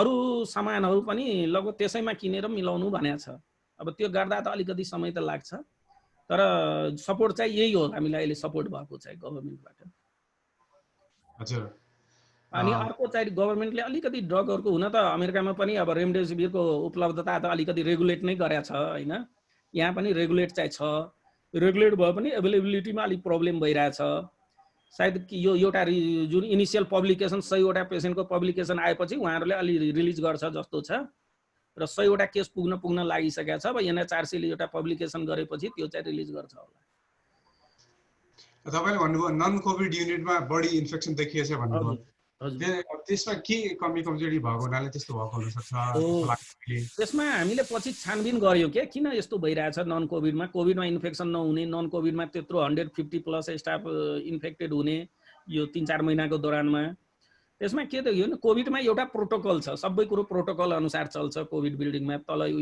स्क्रिनिङ देखि इमर्जेन्सी देखि माथि ओटी र उसम्म त्यो प्रोटोकल फलो गरेछ र त्यहाँ हामी इन्फेक्सन प्रिभेन्सनको नर्सिङ स्टाफलाई सुपरभाइज गर्न राखेका छौं कसले कहाँ के ब्रिज गरेछ कि छैन भनेर त्यसले गर्दा त्यता इन्फेक्सन कम भएको नभएको हुन सक्छ तर नन कोभिडमा के भयो भन्दाखेरि हाम्रो साथीभाइहरूले हाम्रो स्टाफहरूले हैन कोभिड त उता उपचार हुन्छ यता त कोभिड आउँदैन भन्ने हिसाबले उहाँहरूले के पनि त्यस्तो प्रोटेक्सनको लिनु भएन जस्तो देखिन्छ र विशेष गरी नर्सिङको ग्रुपमा इन्फेक्टेड भइरहेछ क्या त्यो किन भयो त भन्दाखेरि अब तिमीलाई पनि थाहा होला हाम्रो टिचिङ हस्पिटल नर्सिङको चिया खाने खाना खाने कोठा कहीं पनि भेन्टिलेसन रहेनछ र चिया खाने खाना खाने 10 जना 15 जना नर्स एकैचोटी बस्दो रहेछ सानो कोठामा मास्क फुकाल छ अनि खाना खाँदै गफ गर्दै बसेको छ त्यही भएर क्लस्टरमा भइरहेछ के इन्फेक्सन एउटा क्लस्टरमा 7 जना देखि 10 जनासम्म नर्सिङहरूको इन्फेक्सन भइरहेछ त्यसलाई अहिले हामीले मिनिमाइज गरेका छौं चिया खाने खाजा खाने अहिले बन्द गरिदिएका छौं हामीले र एक जना भन्दा बढी त्यो कोठामा बसेर चेन्जिङ गर्दा खाजा खादा नबस्नु भनेर भनेको छौं त्यसलाई अहिले प्रोटोकल हामी बनाइसकेका छौं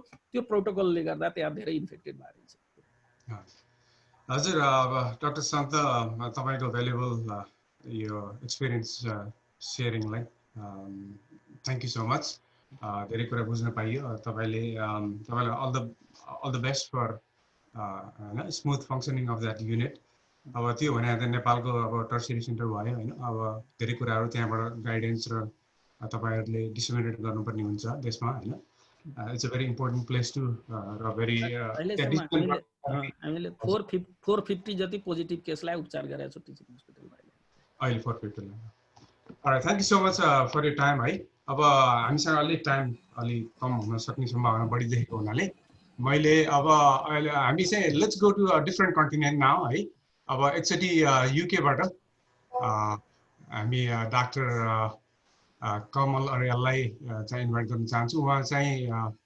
कोलोरेक्टल सर्जन हुनुहुन्छ, जेनरल सर्जन पनि हुनुहुन्छ। अलिकति सर्जिकल पर्सपेक्टिभ र डिफिकल्टिजहरू अलिकति सेयर गरिदिनु हुन अनुरोध गर्न चाहन्छु। उहाँसँग स्लाइड पनि छ, let's take a look.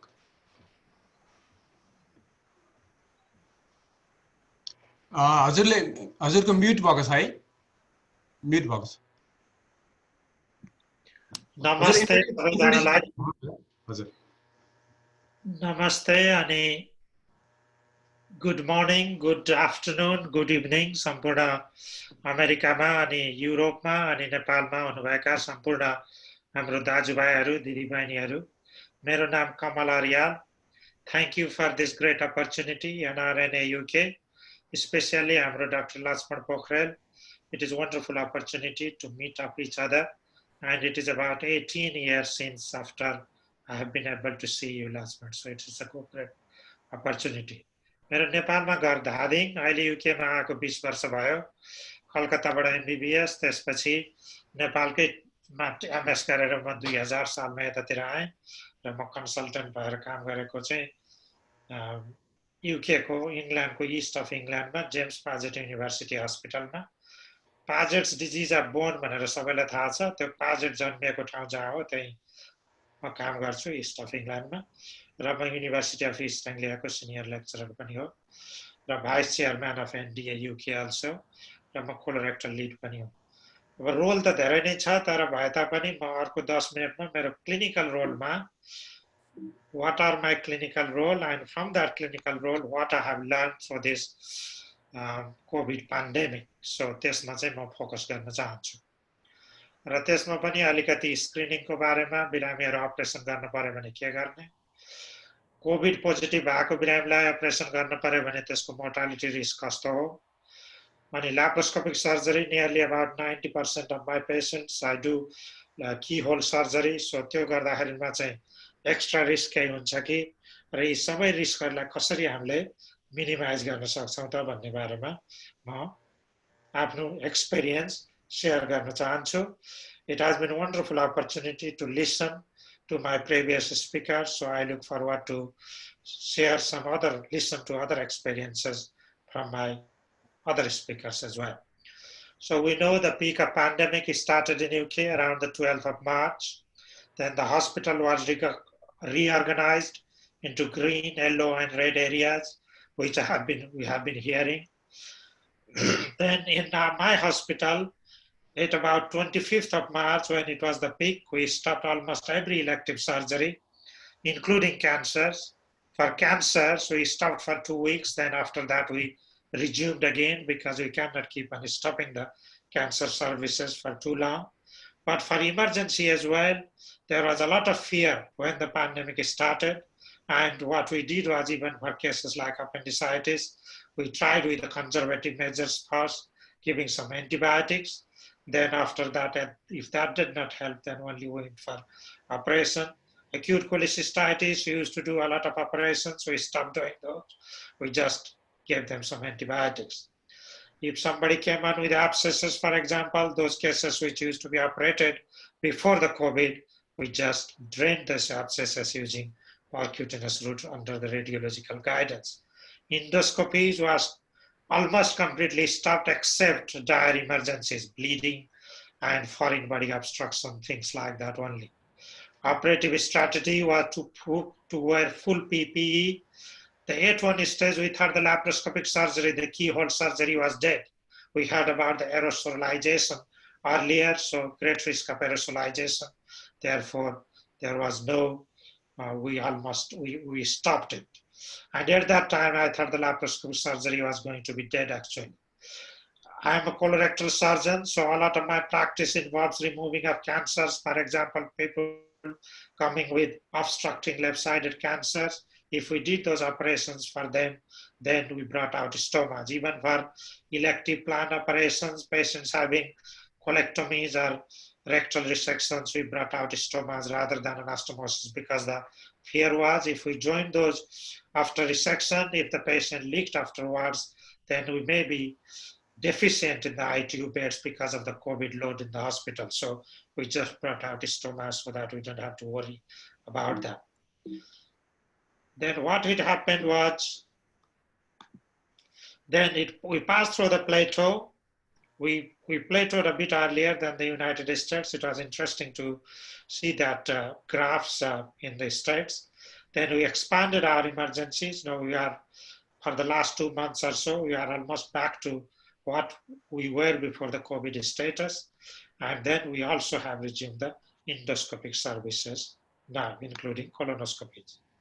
So for cancer services, it is exactly similar to what it was pre-COVID. As colorectal surgeon, that includes a lot of workload. For other elective, for example, hernias, the gallbladders, the bits and pieces of emergencies, we are towards about 70% of our original workload. Planned operations are all COVID patients, which are negative. We don't operate any positive patients because there is a protocol for that. I'll explain that. And we do that only after testing. Our hospital, it was interesting in teaching hospital, you already had 450 patients. We didn't have that many. Altogether, 326 patients who required admission to the hospital. But these patients who are admitted in the UK, Europe, and the States are a bit more serious patients because the policy is to try to manage them at home. But among these 326 patients, unfortunately, 33 patients of our patients admitted to my hospital died. My hospital capacity is about 500 bedded hospital. So last death in my hospital was 18th of June 2020. Since then, we don't have any deaths. Since then, we had 0 patients in my hospital for quite a while. But for last couple of weeks, we had again 2 patients who who were positive, but again, we are back to negative. And we are going through the second surge in UK now. And now, yesterday only, the total number was about 4,000, which is to be around 3,000. So the R number is going up slowly. So there is a fear that we may go through the second lockdown. So unfortunately, the death rate has not gone up as yet, about 30 patients a day, but that may go up again. So then about how to tackle COVID-19 patients needing emergency urgent surgery. So the screening, I think that has been said before. So we know the symptoms of COVID, high temperature, chronic cough, then those are the main symptoms, the loss of taste, etc. Through that, then the blood test, there are certain markers. I won't go into detail about those. All patients who are admitted to the hospital have swab testing, PCR testing, but in emergencies, the problem is it takes time for the test result to come back. Fortunately, those patients who come as a general surgery emergency, for example, with abdominal problem or whatever, so they generally get a CT of the abdomen that includes the lower part of the chest, and if there is any COVID features, then that gets picked up and that we can screen in that way. So if those patients are symptomatic, then, and if they require an operation, we do operation, but obviously taking those precautions. I just want to go through a couple of cases, few cases which we came across. This was at the middle of the pandemic. A 78-year-old male patient comes on with huge retroperitoneal abscess due to perforated appendicitis. And as I said earlier, if somebody comes on with appendicitis, perhaps this patient would have operation if it was a pre-COVID status, pre-COVID days, but there we decided to go for the percutaneous drainage. Then we did that, the patient got better. We sent home, but after 8 days, we heard about the VTE patient's D-dimer status. Unfortunately, this patient came back 8 days after his discharge with pulmonary embolism. So perhaps thinking about that, we should have sent this home at least on prophylactic dose of low molecular weight heparin extended prophylaxis. During this COVID period, at the peak of the pandemic, I came across a patient, maybe it is useful to share it. A 72-year-old male patient had COVID, colitis, inflammatory bowel disease, ulcerative colitis, which is refractory to treatment. So ideally, this patient would have an operation if it was before the COVID period. But as you go from the door, open the door, patient is placed on the side room in the COVID ward, the red ward, as I said. Then as you go and see the patient, you can see that, you can hear that typical breathlessness and something is stuck into the throat. And then I thought if we are going to operate this patient, he's going to die. So we didn't operate that patient. And unfortunately, the patient died as well in the ward. So that is a couple of patients with emergency. So what about elective then? So February to now, I have done altogether 25 elective planned colorectal resections. Among them are 7 rectal resections. None of them had positive symptoms when we had operated them. But I'll come back about 2 of those patients who acquired COVID positivity during the post-op period. One of them might have the virus before we operated actually. I'll come back to those. So what do we do in those then? So we do pre-operative assessment as usual. We screen for symptoms. The patients get PCR swab 3 days before their scheduled date of the operation. It used to be 2 weeks before until about 2 months ago, but this protocol has changed now. It is 3 days for self-isolation. Before that, it was 2 weeks self-isolation, but this PCR testing about is 3 days before. Then they self-isolate for 3 days. Then we operate them if that is negative. But there was a dilemma a few weeks ago. The patient was PCR negative, but then when he comes for the operation in the hospital, then when you take the temperature, that patient had pyrexia 37.8. So then what are you going to do? Are they going to operate on that? I didn't operate that. We didn't operate that patient because the patient is pyrexial. We don't know, although the PCR is negative, it still may be positive. So we didn't do that. Then stop testing has not started as yet. Some hospitals have stopped testing every week. And then all these patients are operated in the green theaters and green ward as well. We had a private wing in the hospital. We have just used that area to do the NHS patient. And there is extra COVID consent form as well. And then this is among those 2 patients I explained earlier. One patient, I did a laparoscopic right hemicolectomy on the 17th of the March, 85-year-old patient. He went home well after the operation, but came back after about 10 days following the operation, following collapse. And you can see that typical finding of COVID positivity. Fortunately, the patient was treated and he became well and went home, no mortality. Another was a 52-year-old male. He had laparoscopic resection of the sigmoid cancer. Again, brought out a stoma without anastomosis. He developed COVID symptoms in the ward. And when we tested, then he was positive. Fortunately, he recovered. So no death. So there was another patient, 80-year-old male patient, laparoscopic right hemicolectomy again, post-operative persistent pyrexial.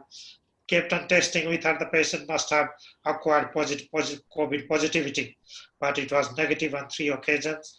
Eventually, we found out that the patient had actually mycotic aneurysm of the ascending and descending aorta. I had never had that condition.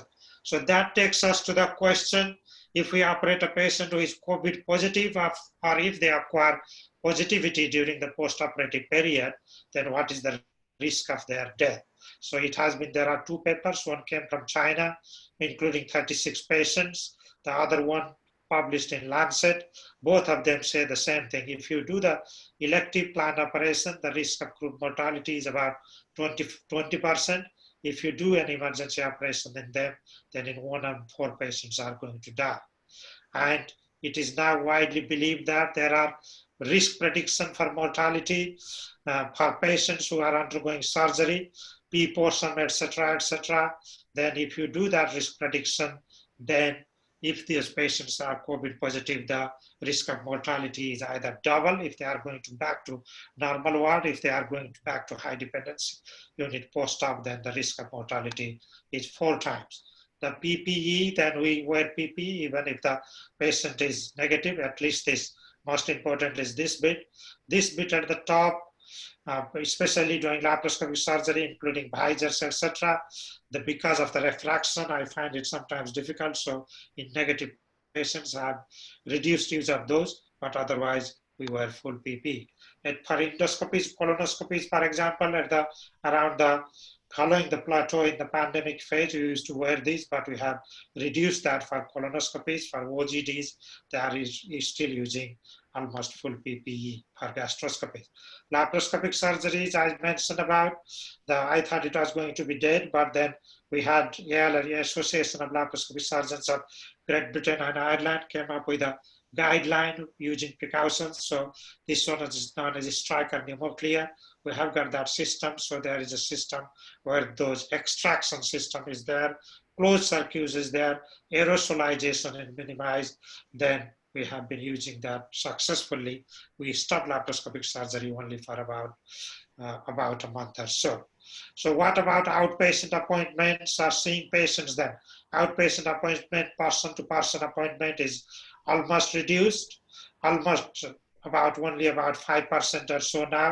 We use either video consultation or software can attend anywhere, or telephonic consultation. Our face-to-face appointment is only done if there is absolute necessary. And those are the patients which I'm going to operate next week, for example. Then I have to consult them, explain about the operation, or if I have to break bad news for those patients having cancer, for example. Those are the only instances when you have face-to-face consultation. Remaining are all remote consultations. So this is a photograph I took just a few weeks ago. So the social distancing at the hospital lunchtime. So that is 2-meter rule applies. So a coffee room, so which used to be crowded. I heard about the lunch and the tea time in the teaching hospital. So this is what we have been doing. So in summary, protect and prevent, I think that is what we can do at this stage unless the vaccine arrives. Using of telephone and video consultation for outpatient consultation, screening patients, operating them in clinic side, taking precautions for laparoscopic surgery, plume extraction, and PPE.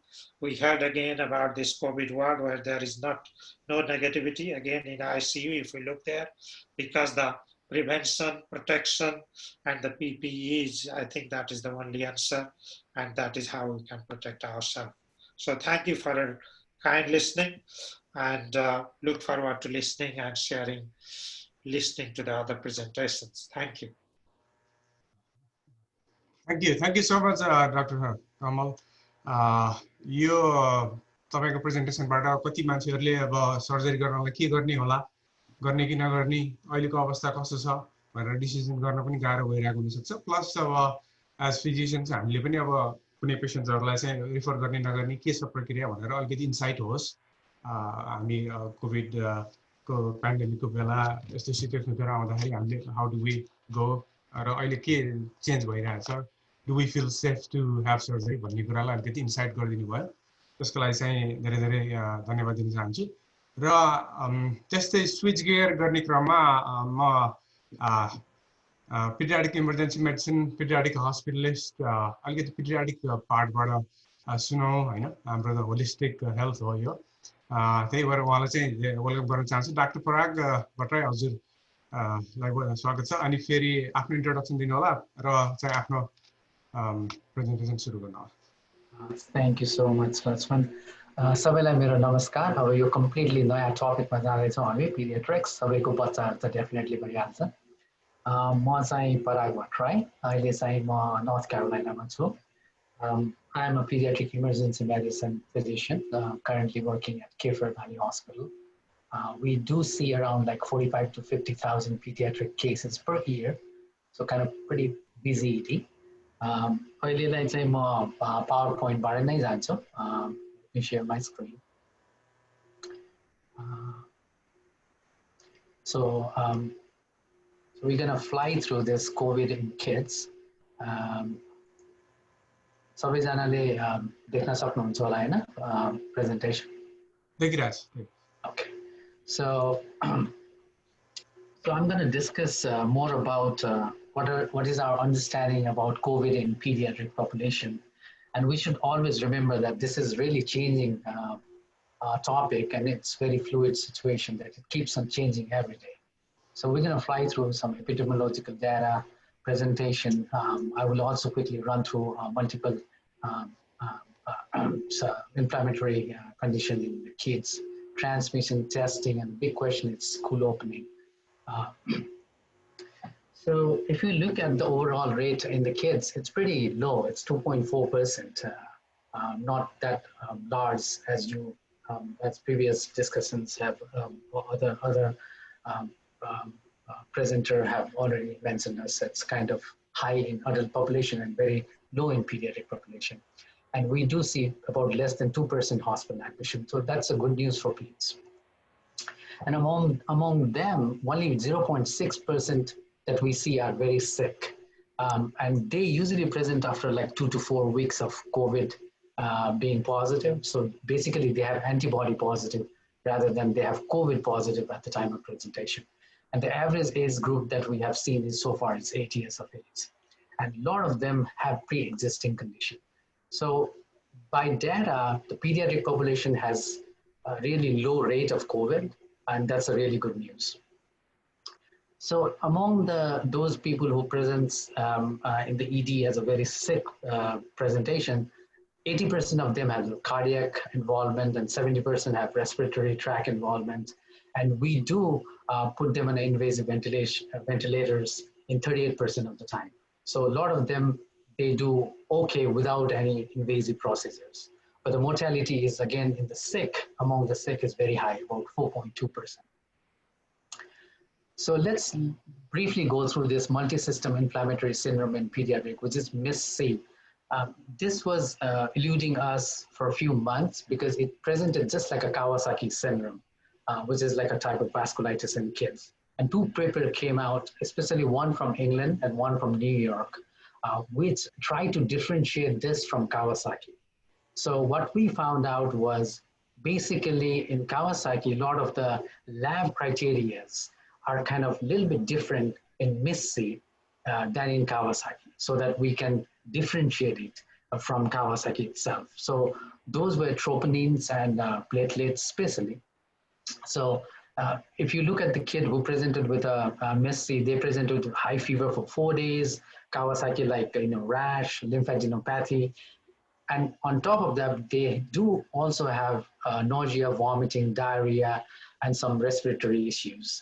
And when we looked at the lab criteria, they have high troponin, high D-dimer, and very low platelets. But in the case of Kawasaki, the troponins, we never do troponins, but if you look at the troponins in Kawasaki, they are always normal.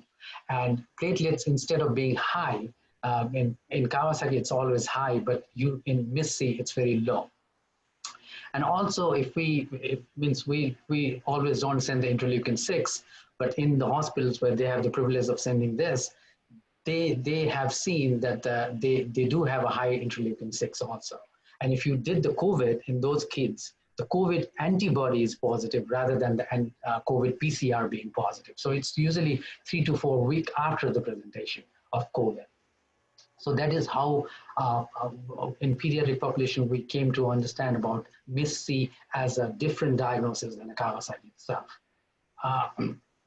So in treatment so far for MIS-C, as our previous speaker has mentioned about very sick adult population, we don't have a really fixed treatment for pediatric population, but the rheumatological task force have started to give us some guidelines about this. So we do use IVIG on those population, about 2 grams per kg for 24 hours, and we do use steroid like in adults. And remdesivir is like a common baseline for those sick kids. We don't always use anticoagulation therapy because we have not seen so far like a thrombosis or that kind of coagulation. As you guys have seen in the adult population, we have not seen that. So it's very tricky to use those, and there's no clear-cut guidelines for this. But IVIG, steroid, and remdesivir has been proven so far good. Convalescent plasma, on the other hand, we have not used in kids. Only few of the hospital has used. I tried to find out the papers regarding that. So far, there's only few papers, and it's not really, they can really tell us about like whether to use it or not use it. So far, we have only IVIG and steroids. And in my hospital, we have had kids who were really sick, presented at MIS-C kind of diagnosis, and we gave them like IVIG and steroid, and they did really good. And they both were discharged hospital, and they didn't die or any negative outcomes on them. So the mild symptoms usually it's very interesting in pediatric population that half of them don't have fever. So only 56% of them have fever. And the cough is like around 54.5%, and shortness of breath is another 13%. A lot of them I have seen in the pediatric emergency room was GI symptoms, nausea and vomiting. That's it, nothing else. And I will talk more about how we're gonna test those kids, because I think the pediatric emergency room is the first contact where you have to really decide whether you're gonna test this kid or not test this kid. So we'll talk about that in a while. But the interesting thing that I have so far found was the fever. So we should not rely on a fever completely for being COVID positive or not.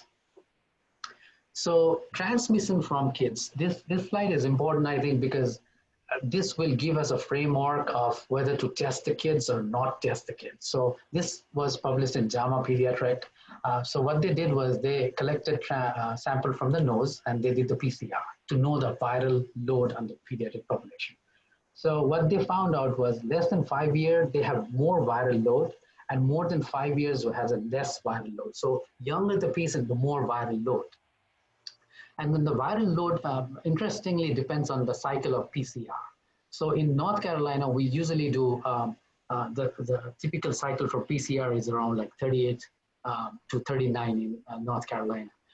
But for the influenza or any other viral illness, the typical PCR cycling should be around like 25 to 30. So we are doing more cycles. So we are finding more virals doing the PCR. But if we find like somebody did only 15 cycles and 20 cycles and it's coming positive, that means the viral load is really high. So this paper gave us an idea of which population had a really high viral load, and we found out it was less than 5 years old, but it didn't give us like, okay, what is the rate of transmission in a household contact if the kid has those symptoms and it's positive? Is he really gonna transmit to the parents or not? So what another study found out was there is a very low rate of transmission in the kids less than 10 years of age. So if somebody is positive in the household, it really does not mean that the kid is gonna transmit to the adult population. And the highest rate was found among the teenagers. So it all comes down to testing. So whether to be tested or not tested. So in the emergency department, we have to consider the timing, like as Dr. Ariel has briefly mentioned that it takes time in the emergency department for that COVID to come back positive or negative. So we do the rapid testing in pediatric emergencies, which usually have a timeline of about 1 to 2 hours. And we are very selective on doing that because we have only 1 or 2 machines and it runs through all the hospitals. So we have to weigh the benefit and risk of delaying other people who really needs it. So if we are admitting the kids, if the kid has a positive contact, we do send them for rapid testing, which takes about 1 hour. But if there's only contact positive and we are not gonna admit that kid, then we send it as an outpatient testing, which usually takes 2 to 3 days to come back. So we usually ask the parents whether they will do it or not. If they say they want it, which majority of the parents are gonna want it, so we do send them. But if there's a mild symptoms and there's no positive contact in the family and the parents are completely normal, we ask them to just isolate the kid for 10 days. And if the parents develop any symptoms, then we ask them to be tested, calling the health department and going through the health department website where they can go and get it tested and then self-isolate for the time being. So now comes this all testing, not testing, all boils down to whether the school is going to be opened or not. And there's a lot of things that we should consider before opening the school. And the CDC really don't have a clear-cut guidelines on that. They are making it changes. It has become very politicalized here also. So it keeps on changing. So the whole thing comes down to max, whether the school can provide the max to the students or not. How they're gonna distance themselves, like at least 6 feet. Do they have a small classrooms to cohort the kids? how often they're gonna do the hand washing. If they are very young kids, how you gonna even implicate the face masks on those kids? How much sanitizers they do have in different places? And what about rapid testing in the community? Do we have it? Like if I ask somebody to go and test it in the community, do they have an easy access for rapid testing or not? So it all boils down to this.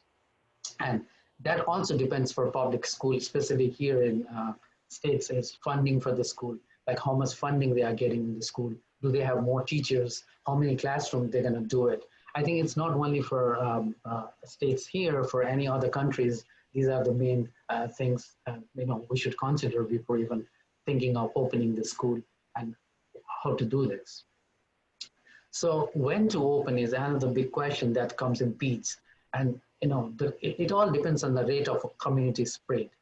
So a lot of CDC data and other people are thinking that, okay, should it be less than 5% on your rate of transmission, rate of community spread before you think of school opening, or how much? And so this community spread, does it really depends on which boundary you're gonna see, like city boundary or a county boundary? So it is very, very hard question to deal with. I think that's why it's very hard to say when it's gonna be opening completely or not opening the school at this time, because we really don't know what the rate of community spread is. It changes all the time. So, and we don't have easy rapid testing still in the United States.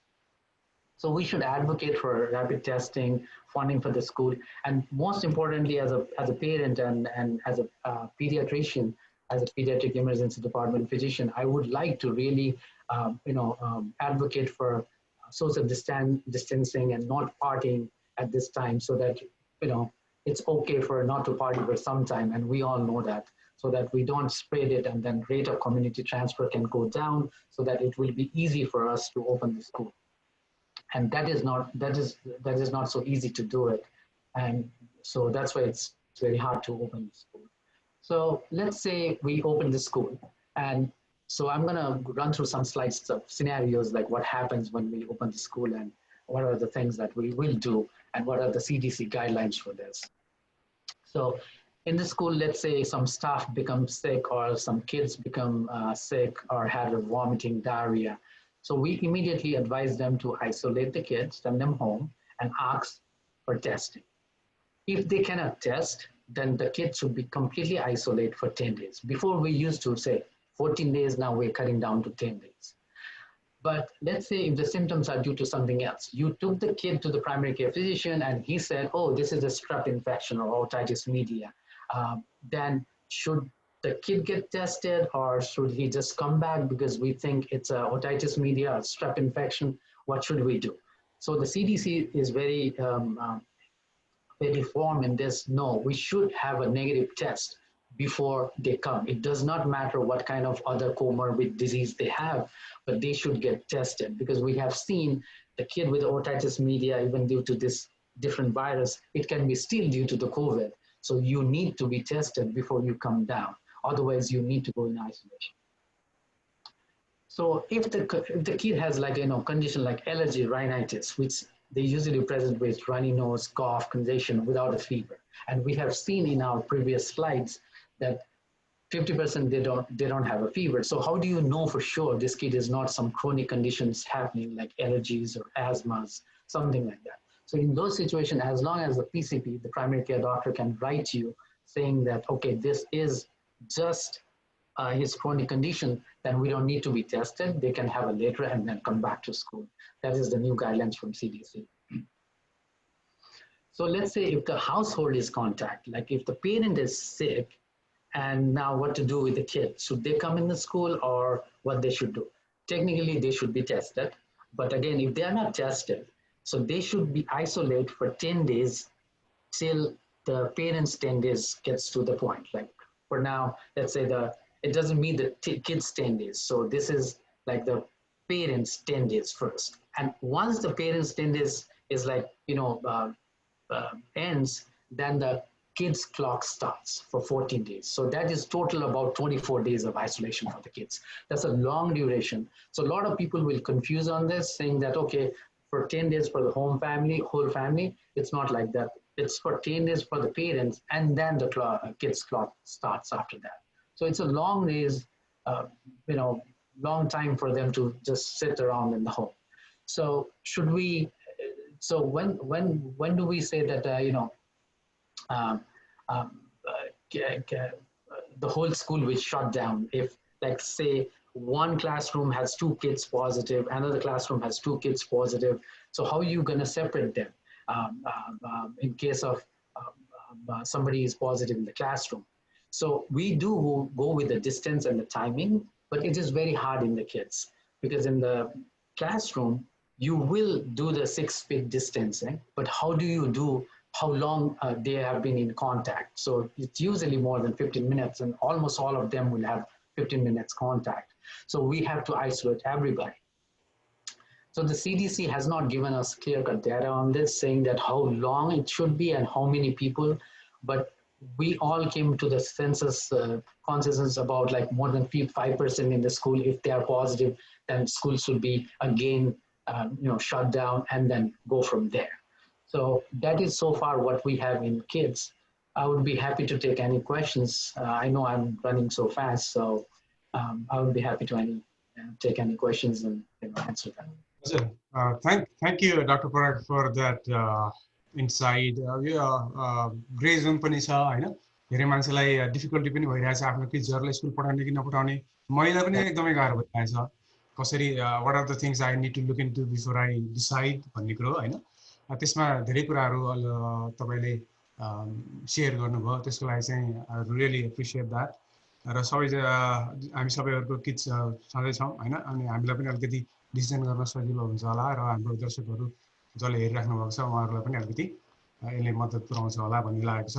र thank you for that. र next speaker हुनुहुन्छ doctor Manika Pokharel, हस्पिटलिस्ट हुनुहुन्छ। उहाँ अहिले भर्जिनियामा काम गर्दै हुनुहुन्छ र उहाँले दुईटै गरिराख्नु भएको छ। उहाँ चाहिँ कोभिड युनिटमा पनि गरिराख्नु भएको छ र अर्को चाहिँ जेनरल मेडिकल फ्लोरमा पनि गरिराख्नु भएको छ। त्यो एक्सपिरियन्सलाई मैले अलिकति यहाँ ल्याउन खोजेर उहाँलाई इन्भाइट गरेको थिएँ, र अहिले टाइम पनि लामो हुँदै गएको जस्तो देखिएको छ। सकेसम्म शोर्टमा अब अलिक गर्नुपर्छ होला। र I will give you 5 minutes, Dr. Monica, please proceed.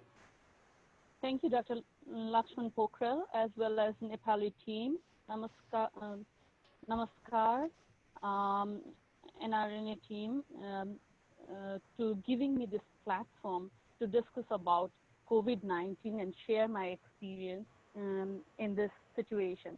हाम्रो चाहिँ जस्तो तपाईले अहिले भन्नुभयो, हामी चाहिँ एज अ हस्पिटलिस्ट, म चाहिँ इन्टर्नल मेडिसिन फिजिशियन हो। म चाहिँ भर्जिनियामा 400 बेडेड हस्पिटल छ, रिभरसाइड रिजनल हस्पिटल, जसको चाहिँ अघि डाक्टर पाठकले भने अनुसार नै 5वटा अरू फिडिङ हस्पिटल्सहरू छ, त्यहाँबाट पनि पेशेन्टहरू आउँछ। त्यो हस्पिटलमा काम गर्छु, जहाँ चाहिँ हाम्रो हस्पिटलिस्टले नै मेजर कोभिड पेशेन्ट्सहरू हेर्छ, किनभने हाम्रो हस्पिटलिस्ट चाहिँ 30 to 40 हस्पिटलिस्टको ग्रुप छौँ। त्यो भने चाहिँ एकदमै ठुलो हस्पिटलिस्ट ग्रुप हो। हामीले जस्तो मोडरेट, सिभियर हैन, and also critical covid patients चाहिँ हेर्छौँ। क्रिटिकल कोभिड पेशेन्ट्स जो चाहिँ मल्टी अर्गन फेलियर भयो, मोर देन टू हैन अर्गन फेलियर, त्यस्तो पेशेन्टहरू हाम्रो कोभिड युनिट चाहिँ कस्तो छ भन्दाखेरि मेडिकल आइसियू नजिकै छ। त्यो भएर मेनली हामीले हेर्छौँ। अनि त्यो पेशेन्ट चाहिँ भेन्टिलेटरमा जबसम्म जाँदैन तबसम्म चाहिँ इन्टेन्सिभिस्टले युजली हेर्नुहुन्न उहाँहरूले। हाम्रो कोभिड युनिट बनाउने उद्देश्य चाहिँ के थियो भन्दाखेरि हाम्रो चाहिँ 17 to 34 बेडेड कोभिड युनिट छ। अब पेशेन्टहरू अहिले चाहिँ यो हप्ता चाहिँ पेशेन्टहरू कोभिड पेशेन्टहरू चाहिँ कम छ हैन। कोभिड युनिट बनाउने उद्देश्य चाहिँ मेनली चाहिँ दुईटा क्याटेगोरीमा म डिभाइड गर्छु। एक त पेशेन्टको लागि कोभिड संक्रमित पेशेन्ट, र हामीले यो पेशेन्टलाई चाहिँ कोभिड लाइकली छ भन्ने सोचेको पेशेन्टलाई चाहिँ त्यहाँ राखिन्छ। किन भन्दाखेरि रेट अफ ट्रान्समिसन चाहिँ अरू पेसेन्टहरूमा कम सरोस् भनेर त्यो युनिटलाई हामीले कोभिड युनिट बनाएको नम्बर 1। नम्बर 2 चाहिँ एज अ फिजिसियन जो त्यो कोभिड युनिटमा जान्छ त्यो फिजिसियन चाहिँ म कोभिड पेसेन्ट्स हेरिरहेको छु मैले कोभिड पेसेन्ट्स हेरिरहेको छु भनेर कोभिड डिरेक्टेड भएर पेसेन्टलाई एडिक्वेट टाइम दिन सक्छ, नर्सिङलाई सपोर्ट गर्न सक्छ र availability of the physician which will definitely improve the outcome भन्ने हेतुले गरिएको। सिमिलरली हामीले प्रिकसन्स भने त्यो डाक्टर वा स्वास्थ्य कर्मीले हैन त्यही अनुसारको प्रिकसन्स लिएर जान्छ, चाहे त्यो मास्क होस्, गगल्स होस्, जुन अहिले हामीले गगल्स त सबै पेसेन्टमा युज गर्छौँ किनभने हामीले चाहिँ कति केसेसहरू यस्तो देखियो कि जुन अब सर्जिकल केसेसको लागि आएको पेसेन्टहरू जसको कुनै सिम्पटम्स नै छैन त्यस्तोमा पनि हामीले गएर हेरेको पेसेन्टहरूमा चाहिँ पछि हाम्रो चाहिँ सेन्ट्रल एक्सपोजर टिम भन्ने टिम छ जसले चाहिँ हामीले डिस्चार्ज गर्दाखेरि चाहिँ कोभिड टेस्ट कति नर्सिङ होमहरूमा स्किल्ड नर्सिङ होमहरूमा पठाउँदाखेरि चाहिँ हामीले कोभिड टेस्ट गर्छौँ एसिम्टोमेटिक पेसेन्टहरूको पनि, किनभने उनीहरूले एक्सेप्ट गर्दैन त्यो हुँदाखेरि चाहिँ जब टेस्टिङ गर्दाखेरि चाहिँ अनि कोभिड पोजिटिभ आउँदाखेरि चाहिँ हामीलाई इभन हामी वर्कमा छैनौँ भने हामीलाई सेन्ट्रल एक्सपोजर टिमले फोन गरेर सोध्छ कि तिमी, अनि यसमा क्लोज कन्ट्याक्टको एकदम इम्पोर्टेन्स छ। क्लोज कन्ट्याक्ट भने उनीहरूको क्वेसन के हुन्छ भन्दा तिमीले पिपी लगाएको थियो कि थिएनौ, गगल्स लगाएको थियो कि थिएन, कन्ट्याक्ट आइसोलेसनको लागि मास्क के अरे गाउनहरू लगाएको थियो कि थिएन, किनभने सेक्रिसन्सहरू युरिन, खकार, थुक बिरामीको यदि आफ्नो स्किनमा आएछ भने त्यसबाट पनि ट्रान्समिट हुने देखिएको भएर उनीहरूको त्यो क्वेसन हुन्छ। अर्को तिमी बिरामीसँग 6 फिटको डिस्टेन्समा थियो कि थिएन, विच इज लाइक 2 मिटरको डिस्टेन्समा थियो कि थिएन, अनि अर्को चाहिँ बिरामीसँग मोर देन 15 मिनट बसेको हो कि होइन। यदि यी सम्पूर्ण कुरामा मैले मास्कहरू लगाएको थिइनँ भन्ने जस्तो कुरा आएछ, क्लोज कन्ट्याक्टमा पर्यो भने इभन इफ हामीले नन कोभिड पेसेन्ट हेरिरहेछौँ भने त्यस्तो पेसेन्टलाई चाहिँ हस्पिटलको एउटा टिमले ल यो ठाउँमा गएर तिमीले टेस्ट गरुन्जेल त्यसको रिजल्ट नआउन्जेलसम्म चाहिँ तिमी हस्पिटलमा काम गर्न मिल्दैन भनेर भन्छ। तर यो प्रिकसन्स युज गरेको छ भने चाहिँ उनीहरूले ल तिमी चाहिँ लेस एक्सपोजर रिस्क हो, जस्ट आफूलाई वाच गर, यदि तिमीलाई सिम्टम्सहरू आएछ भने चाहिँ तिमीले चाहिँ जानु भनेर भनिन्छ। अब यसै सन्दर्भमा हाम्रो चाहिँ एडमिसन क्राइटेरियाहरू पनि छ होइन कोभिड युनिटमा, त्यही अनुसार साथीभाइहरूले भन्नुभयो जस्तो सपोर्टिभ म्यानेजमेन्टलाई नै हामी प्रिफरेन्स दिन्छौँ। तर बिसाइड यो रेमडेसिभिरको एसिटिटी ट्रायल जुन अप्रिल 19 रेमडेसिभिर चाहिँ हाम्रो सिभियर केसेसमा युज गरिन्थ्यो, त्यतिखेर चाहिँ हामीले आइसियु इन्टेन्सिभिस्ट डाक्टर्सहरूलाई फोन गर्नुपर्ने हुन्थ्यो कि हामीले रेमडेसिभिर चलाउँदैछौँ, अप्रुभ भनेर भनिदिनु भनेर। तर जुन इमर्जेन्सी युज अथराइजेसन रिसेन्टली जुन आयो अगस्त 2020 पछाडि, त्यसले गर्दा चाहिँ हाम्रो हस्पिटल्सभित्र चाहिँ यति अटोनोमी दिएको छ कि हामीलाई त्यस पश्चात चाहिँ हामीले कसैलाई पनि इन्टेन्सिभिस्टलाई फोन गरेर पनि सोध्न पर्दैन। हामीले सिक पेसेन्ट युजली अहिलेसम्म एभाइलेबिलिटी भएको भएर चाहिँ हामीले इरेस्पेक्टिभ सिक पेसेन्टलाई चाहिँ रेमडेसिभिर सुरु गर्छौँ। त्यस्तै गरेर कन्भलेसेन्ट प्लाज्माको कुरा आयो, EUA 23मा भयो यसको, तर त्योभन्दा अगाडि हामीले चाहिँ मेलसँग कम्युनिकेट गरेर एक्सपेन्डेड एक्सेस प्रोग्राम थ्रु हामीले चाहिँ कन्भलेसेन्ट प्लाज्मा चलाइन्थ्यो। तर त्यतिखेर चाहिँ एकदम टिडियस थियो त्यो प्रोसेस। तर अब चाहिँ हामीले कन्भलेसेन्ट प्लाज्मा त्यस्तो सिक पेसेन्ट हरेक कुनै पनि हस्पिटलाइज पेसेन्टमा चाहिँ विदिन 3 डेज दिए भने चाहिँ मोर्टालिटी रेट चाहिँ मृत्यु दर चाहिँ कम देखिएको भएर चाहिँ हामीले कन्भलेसेन्ट प्लाज्मा पनि सँगसँगै रेमडेसिभिर र कन्भलेसेन्ट प्लाज्मा चलाइन्छ। अर्को डेकाड्रोन हामीले त्यही अनुसार जस्तो अघि साथीभाइहरूले भन्नुभयो सप्लिमेन्टल अक्सिजन लिने पेसेन्टहरूमा चाहिँ हामीले डेकाड्रोन पनि विदिन 48 आवर्स होइन, अब त्यस्तो पेसेन्टहरुमा चाहिँ हामीले डेकाड्रोन पनि चलाउँछौँ त्यही मोर्टालिटी र length of stay risk of reduction in the risk of mechanical ventilation भन्ने स्टडिजलाई नै आधार गरेर गरेको हो अब एज अ मम म चाहिँ I'm a wife of an infectious disease physician. I'm mom of 2 kids, growing kids.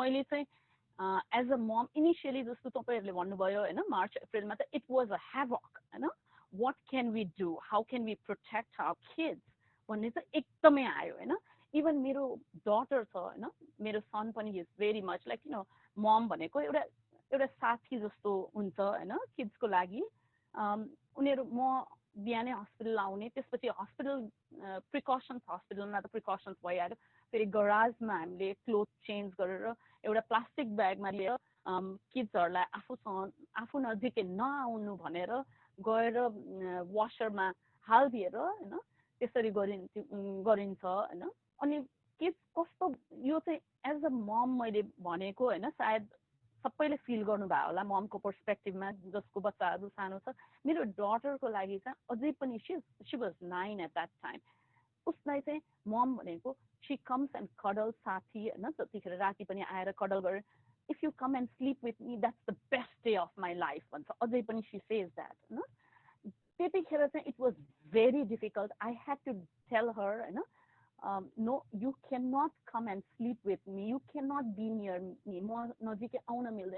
It was tearful, and it was hurting, and यस्तो भयो कि छोरी अर्को श्रीमान अर्को कोठामा हैन म अर्को कोठामा बच्चाहरु अर्को कोठामा हैन एट लास्ट श्रीमानले मैले काम गरिरहेको बेलामा ओके छोरी तिमीले बुझ्नु पर्छ भन्ने भयो हैन इभन नेपालबाट मेरो ममले फोन गरेर छोरीलाई सम्झाउनु पर्ने अवस्था भयो हैन लास्टमा यतिसम्म भयो कि उसले I am gonna just lie on the one corner of your bed भनेर उसले आफैले एउटा बेड चाहिँ लिएर आएर त्यहाँ साइडमा राखेर हैन अनि उसले फेस टु फेस भएर तर कर्नरमा एउटा भएर त्यसरी बस्ने मैले मेरो श्रीमानले मास्क लाउने त्यस्तो टाइपको कन्डिसन पनि आयो हैन तर अहिले चाहिँ अब we know about what COVID-19 is मैले त्यही भएर युनिभर्सल प्रिकसन्स जस्तो N95 हैन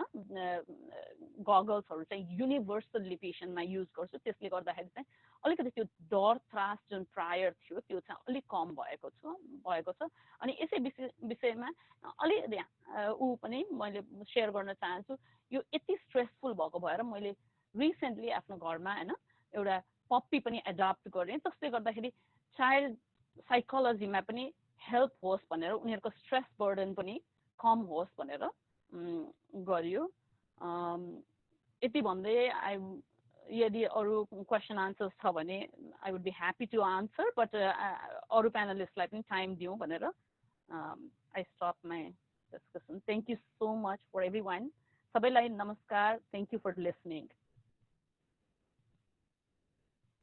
थ्यांक यू डाक्टर मोनिका है एकदमै it was very interesting to hear your perspective अर्को कुरा हामीले पनि त्यही एक्ज्याक्टली त्यही भोगेकै हो बच्चाहरुसँग कसरी चाहिँ गर्ने डिस्टेन्स राख्ने we had the same situation like yours र सबैजनालाई त्यस्तो भएको पनि होला अहिले चाहिँ मलाई कस्तो लाग्छ भन्दाखेरि I feel more comfortable going to hospital than go to Walmart for shopping or anything okay किनभने हामीले we have that protocol we know what we're doing everybody is protected everybody is doing their thing हैन त्यसले गर्दाखेरि हामीलाई अब अरु जसले हेरिराख्नु भएको छ उहाँहरुलाई के फिल हुन सक्छ कि यो डाक्टरहरु चाहिँ हस्पिटल जानेहरु झन् यिनीहरु बढी हुन्छ भन्ने त्यस्तो होइन हामी झन् we are more safe in the hospital now that's what I feel personally है अब हाम्रो एकजना डाक्टर साहब चाहिँ नेपालबाट डाक्टर नन्द पाठक हुनुहुन्छ अहिले बुटवलमा कोभिड युनिट त्यहाँ सञ्चालन गरिराख्नु भएको छ अब नेपालको हैन पेरिफेरीमा बसेर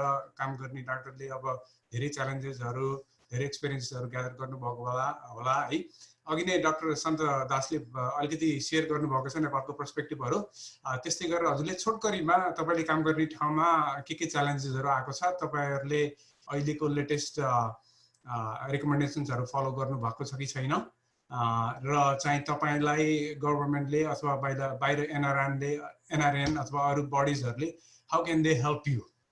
हाम्रो त अल्टिमेट गोल भनेको नेपाललाई नै सहयोग गर्ने हो र हामीले ट्रिट गर्ने बिरामीलाई त सधैँ छ। त्यो बाहेक नेपालमा पनि केही एउटा इम्प्याक्ट राख्ने ध्येयले यो खास कन्फरेन्स सुरु भएको हो। त्यसले गर्दा यसबाट एउटा ड्राफ्ट पनि बन्ने छ। आज सबै सकाइसकेपछि हामी ड्राफ्ट एउटा चाहिँ बनाउनेछौँ र गभर्मेन्टसँग चाहिँ कोलाबोरेट गरेर रिकमेन्डेसनहरू राख्नेछौँ। त्यही हिसाबले तपाईँको इनपुट यसमा एकदम इम्पोर्टेन्ट हुन्छ।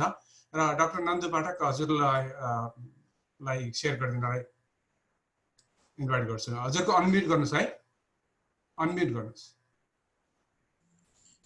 नमस्ते, म डाक्टर नन्दु प्रसाद पाठक, म senior consultant physician Lumbini provincial hospital province 5 को क्यापिटल बुटोलमा कार्यरत छु। अहिले हामीसँग अहिले दुईवटा हस्पिटलहरू, एउटा कोभिड र नन कोभिड भनेर मेन हाम्रो हस्पिटलबाट चाहिँ अलमोस्ट 2 किलोमिटर अवे चाहिँ हाम्रो एउटा नन कोभिड हस्पिटल अहिले हामी रन गरिरहेका छौँ, जसमा चाहिँ 18 वटा आइसियु बेड र 40 आइसोलेसन अथवा 40 चाहिँ as a general bed use गरिरहेको छौँ।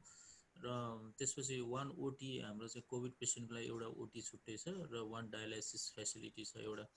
अनि एउटा बेड चाहिँ अनि एउटा अर्को छुट्टै चाहिँ हाई सस्पिसियस वार्ड भनेर राखेको छौँ, जहाँ चाहिँ सस्पिसियस केसेस अफ कोभिड आउने तर तुरुन्तै पिसिआर रिपोर्ट नआउने भएकोले गर्दा केही समयको लागि राख्नको लागि चाहिँ एउटा हाई सस्पिसियस वार्ड भनेर हामीले 5 वटा डिभिजन चाहिँ रन गरिरहेका छौँ।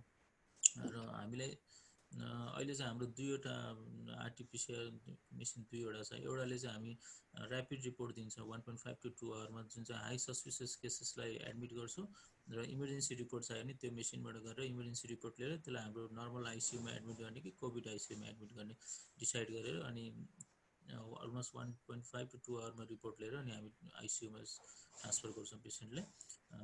त्यही नजिकै डायलाइसिस र ओटी, एउटा ओटी चाहिँ हामीले जेनरल सर्जरी चाहिँ भइरहेको छैन, सिजरियन सेक्सन चाहिँ रेगुलरली नै भइरहेको छ अहिले चाहिँ। अब रिगार्डिङ अब अहिले हाम्रो 18 आइसियु अलमोस्ट एउटा बेड चाहिँ हामी भ्याकेन्टै राख्छौँ केही इमर्जेन्सी अरू कन्डिसनहरूको लागि पऱ्यो भनेर। 17 बेड चाहिँ हाम्रो कन्टिन्यू रनिङ छ, जसमा 4 भेन्टिलेटर मेसिन छ र अदर सपोर्टिभ अनि full oxygen supply with monitor all bed. यो चाहिँ हाम्रो प्रोभिन्स 5 को चाहिँ एउटा रिफरल सेन्टर भएकोले गर्दा इक्विपमेन्ट्सहरू भेन्टिलेटर्सहरूको लागि चाहिँ हामीले खासै त्यति प्रब्लम परेको छैन। अहिले चाहिँ चाहिएको कुराहरू चाहिँ एउटा मात्र हस्पिटल प्रायोरिटीमा परेको भएर भनेपछि चाहिँ हामीले पाइरहेका छौँ। र टोटल 5000 अराउन्ड 9000 जति केसेस हाम्रो प्रोभिन्स 5 मा छ र अहिले हामीले अहिले ट्रिटमेन्ट प्लान चाहिँ अलिकति हामीलाई चाहिँ सजिलो थियो, किनभने सबै कुरा अलमोस्ट सल्युसनमा आइरहेको थियो। डिफ्रेन्ट डेटा पब्लिकेसनहरूले गर्दा हामीलाई म्यानेजमेन्टमा चाहिँ त्यति डिलेमा थिएन। र अहिलेको जुन रेमडेसिभिर र प्लाज्मा थेरापी चाहिँ हामीले कन्टिन्यू रन गरिरहेका छौँ। रेमडेसिभिर पनि अहिले गभर्मेन्टको सप्लाई हामीलाई आइरहेको छ, अलमोस्ट नेक्स्ट 15 डेजको लागि चाहिँ पुग्छ जस्तो हामीले क्यालकुलेट गरिराखेको छौँ। र प्लाज्मा चाहिँ अलमोस्ट 18 to 20 पेसेन्टलाई चाहिँ हामीले प्लाज्मा थेरापी दिइसकेको छौँ अहिले बुटोलमा। र त्यो पनि हामीले एउटा ब्लड ब्याङ्कसँग कोलाबोरेसन गरेर छुट्टै प्लाज्मा थेरापी सेन्टर खोलेका छौँ, जहाँ चाहिँ पहिले डिस्चार्ज भएका मोडरेटली सिभियर सिम्पटम भएको पेसेन्टलाई काउन्सिलिङ गरेर उनीहरूले आएर डोनेट गरेर प्लाज्मालाई प्रिजर्भ गरेर राखिरहेका छौँ अहिले चाहिँ हामीले।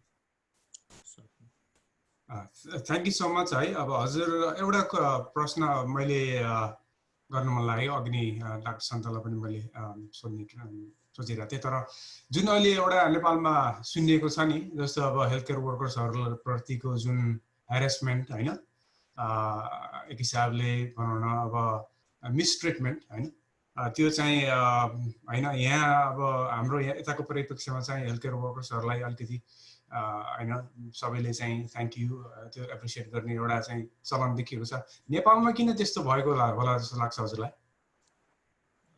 यो कुरा चाहिँ हामीले आफ्नो ज्यानको पनि जोखिम राखेर काम गरिरहेका छौँ। यो कुरा पहिलाभन्दा त चेन्ज भएको, सुरुमा चाहिँ त्यस्तो थियो तर अहिले त छैन। अब यो अब यो अरू इन्सिडेन्ट्सहरूलाई याद गर्दा पहिला पहिला पनि केही घटनाहरू अनपेक्षित घटनाहरू भइहालेमा पनि डक्टरको दोष देखाएर तोडफोड हुने घटना पहिला पनि थियो। सायद त्यो रिस राग केही बाँकी भएर अहिले आएर कोभिडमा निस्किएको हो कि जस्तो पनि लाग्छ मलाई कहिलेकाहीँ। तर अहिले चाहिँ फेरि पछिल्लो समयमा आएर हेल्थ केयर वर्करलाई अझ बढी माया गर्ने, सम्मान गर्ने, उनीहरूको लागि क्यान्डलहरू लाइट गर्ने यो चाहिँ चलिरहेको छ। तर अहिले चाहिँ धेरै कम भएर गइसक्यो यो चाहिँ। धेरै धेरै धन्यवाद डाक्टर पाठक। तपाईँ अब पेरिफेरीमा रहेर पनि डिफ्रेन्ट अब्स्टाकल्सहरूको बावजुद पनि यो ट्राइङ योर बेस्ट।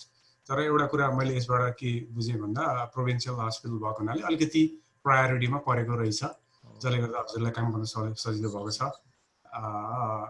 त्यो खुसी पनि लाग्यो हामीलाई। र चाहिँ हाम्रो यो बडीले नेपाललाई हामी के गर्न सक्छौँ भन्ने पनि एउटा हेतु हो। त्यसको लागि चाहिँ हामीलाई फिडब्याक दिनु होला। र लास्ट स्पिकरतिर जान चाहन्छु म। अलिकति लामो भयो यस लाइभ प्रोग्राम है, we might have to wrap up. Last but not the least, त्यसरी भन्नु पर्यो। तपाईँको माइक चाहिँ म्युट छ है डाक्टर मनोहर।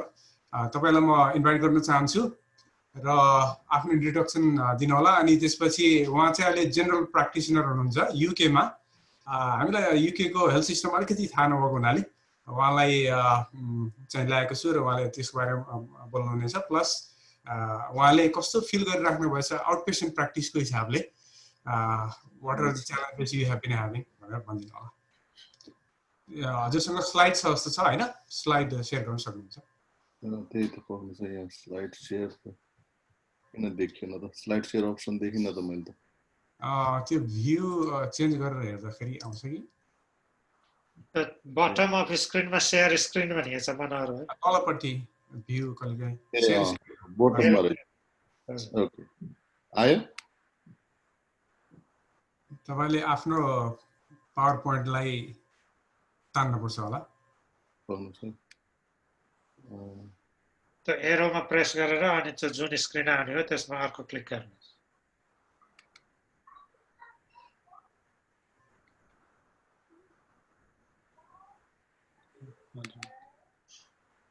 ल आयो, देखियो आयो होइन? म चाहिँ मनोहर बुढाथोकी, यहाँ युकेको लिभरपुल भन्ने ठाउँमा जेनरल प्र्याक्टिसनरको रूपमा काम गर्छु। त्यही अब यहाँ युकेको पर्सपेक्टिभ हेल्थ सिस्टम कसरी कोरोनाले कसरी असर पार्यो भन्ने एक्सपिरियन्स सेयर गर्न चाहिँ म हाजिर भएको छु। हामीहरूको अब तपाईँको युके त अब पहिला एफेक्ट हुने देशहरूमध्ये हो। जस्तै इन्टरनेसनल सहर भएको कारणले लन्डन, न्युयोर्क होइन, दे वर फर्स्ट हिट। त्यही भएर लन्डनमा हाम्रो युकेमा चाहिँ अलि पहिले नै नेपाल इन्डिया जस्तो अलि ढिलो नआएर सायद अब यो इन्टरनेसनल यसले चाहिँ चाइनासँगको रिलेसनसिप पनि पोर्ट्रेट गर्यो होला। हामीले चाहिँ अलि पहिले नै यो कोरोना भाइरसको मार चाहिँ हामीलाई पहिले नै युकेमा चाहिँ स्पेसली लन्डन एरियामा चाहिँ धेरै नै पर्यो। तपाईको युकेमा चाहिँ अहिलेसम्म यो मैले चाहिँ अस्ति फ्राइडेको डाटा राखेको छु। फ्राइडे चाहिँ हामी कहाँ cases total number of cases चाहिँ 385,000 ओभर थियो र डेथ चाहिँ 41,000 भन्दा माथि थियो। एकै दिनमा चाहिँ यो ट्रेन्ड चाहिँ तपाईको अहिले फेरि पिकअप भएर पहिला फल भएर अप्रिल मार्च पछि कम भएको केस चाहिँ अहिले फेरि बढ्दै गइरहेछ। तपाईको मोर देन 4,000 केसेस भएको थियो, डेथहरू 27 हुँदै अहिले पिकअप भइरहेको अवस्था छ र अहिले चाहिँ अलिकति अलि सजग हुनुपर्ने अवस्था फेरि आइपुगेको छ। अब सेकेन्ड वेभ नै हो कि धेरै एक्सपर्टहरूले चाहिँ अब we are at the beginning of the second wave of this pandemic युकेमा भन्ने चाहिँ राय चाहिँ धेरै स्ट्रङ देखिन्छ। अब तपाईको हाइएस्ट पिक चाहिँ हाम्रो केस चाहिँ युकेमा चाहिँ 6,000 अराउन्ड भएको थियो। त्यो चाहिँ त्यही अप्रिलमै हो हाइएस्ट नम्बर अफ केसेस। अब त्यसपछि चाहिँ फल हुँदै गएर अहिले फेरि पिकअप भइरहेको छ मैले अघि भने जस्तै। डेथ चाहिँ तपाईको त्यो 21 अप्रिलमा हो हाम्रो पनि 1224 डेथ चाहिँ एक दिनमा चाहिँ भएको सबैभन्दा हाइएस्ट डेथ चाहिँ अहिलेसम्म 1224 हो। डेथको डाटाबाट चाहिँ पर 100,000 डेथ्समा चाहिँ युके चाहिँ one of the worst performing कन्ट्रिजमा आएको छ। हाम्रो चाहिँ टप 5 मा छ। By number of cases we are at number 14 हाम्रो र्याङ्क चाहिँ 14 मा भए पनि by number of death per 100,000 गर्दाखेरि चाहिँ हामी अलि माथि नै छौँ. We are one of the worst performing countries. अब युकेमा चाहिँ तपाईको ट्रु इन्फेक्सन रेट चाहिँ हामीले पाएनौँ किनभने what was happening was there were not enough test available. तपाईको सुरुमा चाहिँ अब त्यो त जुन पनि धेरै जसो देशहरुमा भयो, तर युकेमा पनि अब पिक हुँदाखेरि अप्रिलमा मेमा चाहिँ people were not getting tested tragically. अनि के भइरहेको थियो भने only those needing hospital admissions were getting tested. अनि अरु चाहिँ अब हस्पिटल गए पनि they were suspecting you had corona virus. You got assessed and you are being told it probably is coronavirus, but we don't have enough tests, so we are not going to test you. So they were being sent home. But if they were sick enough to be admitted to hospital, अनि त्यो बेलामा चाहिँ corona virus test गरिरहेको थियो. तिनीहरुलाई मात्रै test गरिरहेको थियो. That lasted for around 2 months. 2 महिना जस्तो चाहिँ त्यस्तो अवस्था थियो. अब कन्ट्रीले चाहिँ अपस्केलिङ गरि नै राखेको छ टेस्टको. तर तपाईको त्यो चाहिँ हामीले धेरै देख्यौं. टेस्टहरु नपाउने हाम्रो पेशेन्टहरु पनि अब हामीले चिनेको नेपाली समुदायमा पनि हामीले त्यो देख्यौं. अनि यो डेथ क्याल्कुलेट गर्ने पनि तपाईको फेरि अगस्त 12 मा चाहिँ गभर्नमेन्टले चाहिँ यो तपाईको क्राइटेरिया चेन्ज भयो. यहाँ चाहिँ to count as COVID death the death had to occur within 28 days of a COVID diagnosis. त्यसले गर्दाखेरि चाहिँ पहिला चाहिँ कोभिडमा काउन्ट भएकोहरु डेथहरु पनि यिनीहरु स्ट्याटिस्टिक्सली काउन्ट गर्दाखेरि चाहिँ अहिले चाहिँ उ भइरहेछ तपाईको that got cut down. है. अनि करेन्ट ट्रेन्ड कस्तो छ त अहिले भन्दाखेरि तपाईको अहिले फेरि जुलाईदेखि चाहिँ अब पहिला चाहिँ लकडाउन भयो. हामी कहाँ चाहिँ 23 मार्चमा लकडाउन भयो. लकडाउन हुँदाखेरि चाहिँ एउटा अर्को इम्पोर्टेन्ट कुरा चाहिँ यहाँ के गरिरहेको थियो भने सिल्डिङ भनेर गभर्नमेन्टले चाहिँ those who have chronic conditions हैन. अब क्रोनिक लङ कन्डिसन्स आजमा सीओपीडी ब्रोन्कियाक्टिसिस अनि क्रोनिक लङ कन्डिसन्स अनि त्यस्तो किडनी ट्रान्सप्लान्ट भएको पेशेन्टहरु लिभर ट्रान्सप्लान्टहरु त्यस्तो पेशेन्टहरुलाई चाहिँ आइसोलेट गर्ने भनेर they all got a letter from the NHS. You're not supposed to get out of the house. You're supposed to isolate as much as possible. Just go to your back garden, but don't get out of the front door. भन्ने खालको चाहिँ criteria सबैलाई letter दिएको थियो. त्यसले चाहिँ अब उनीहरुलाई इम्प्लोयमेन्टमा पनि सपोर्ट गर्ने. They didn't have to go to work. त्यस्तो सिल्डिङ गरिरहेको थियो. अनि अरु पनि लकडाउन अब अफिसहरु डोन्ट गो टु वर्क, की वर्करहरु मात्रै जाने भनेर चाहिँ हामीले 2-3 महिना चाहिँ त्यस्तो चाहिँ गभर्नमेन्टले त्यो बेलामा चाहिँ त्यो मेजरले चाहिँ धेरै सायद यो पेन्डेमिक चाहिँ स्प्रेड हुन पाएन. We were at the peak when that was happening.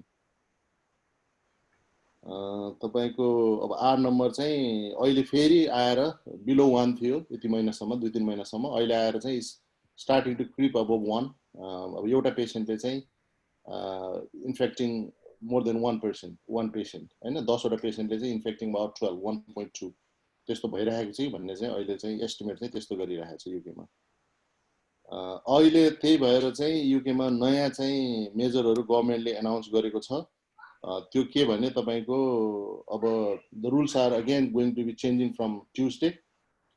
So another हाउसहोल्डसँग मिटिङ गर्न पाइदैन. अब you are supposed to stay in your own house, not go to somebody else house except key workers providing care हैन. त्यस्तो छैन भने schools are going to remain open for now. स्कुलहरु त हाम्रो अब युके वाइड स्कुलहरु ओपन भइसक्यो. तर अब जब पनि people are going to work, you are being encouraged to go to work. That might change. तर अहिले चाहिँ अरु सबैभन्दा ठुलो चेन्ज चाहिँ we are allowed to meet in other households as well, so long as पहिला चाहिँ त 30 भनिरहेको थियो, so long as 6 भनिरहेको थियो. अब चाहिँ ट्युसडे देखि त्यो पनि चेन्ज हुँदै रहेछ. So it looks like we might be heading back into lockdown.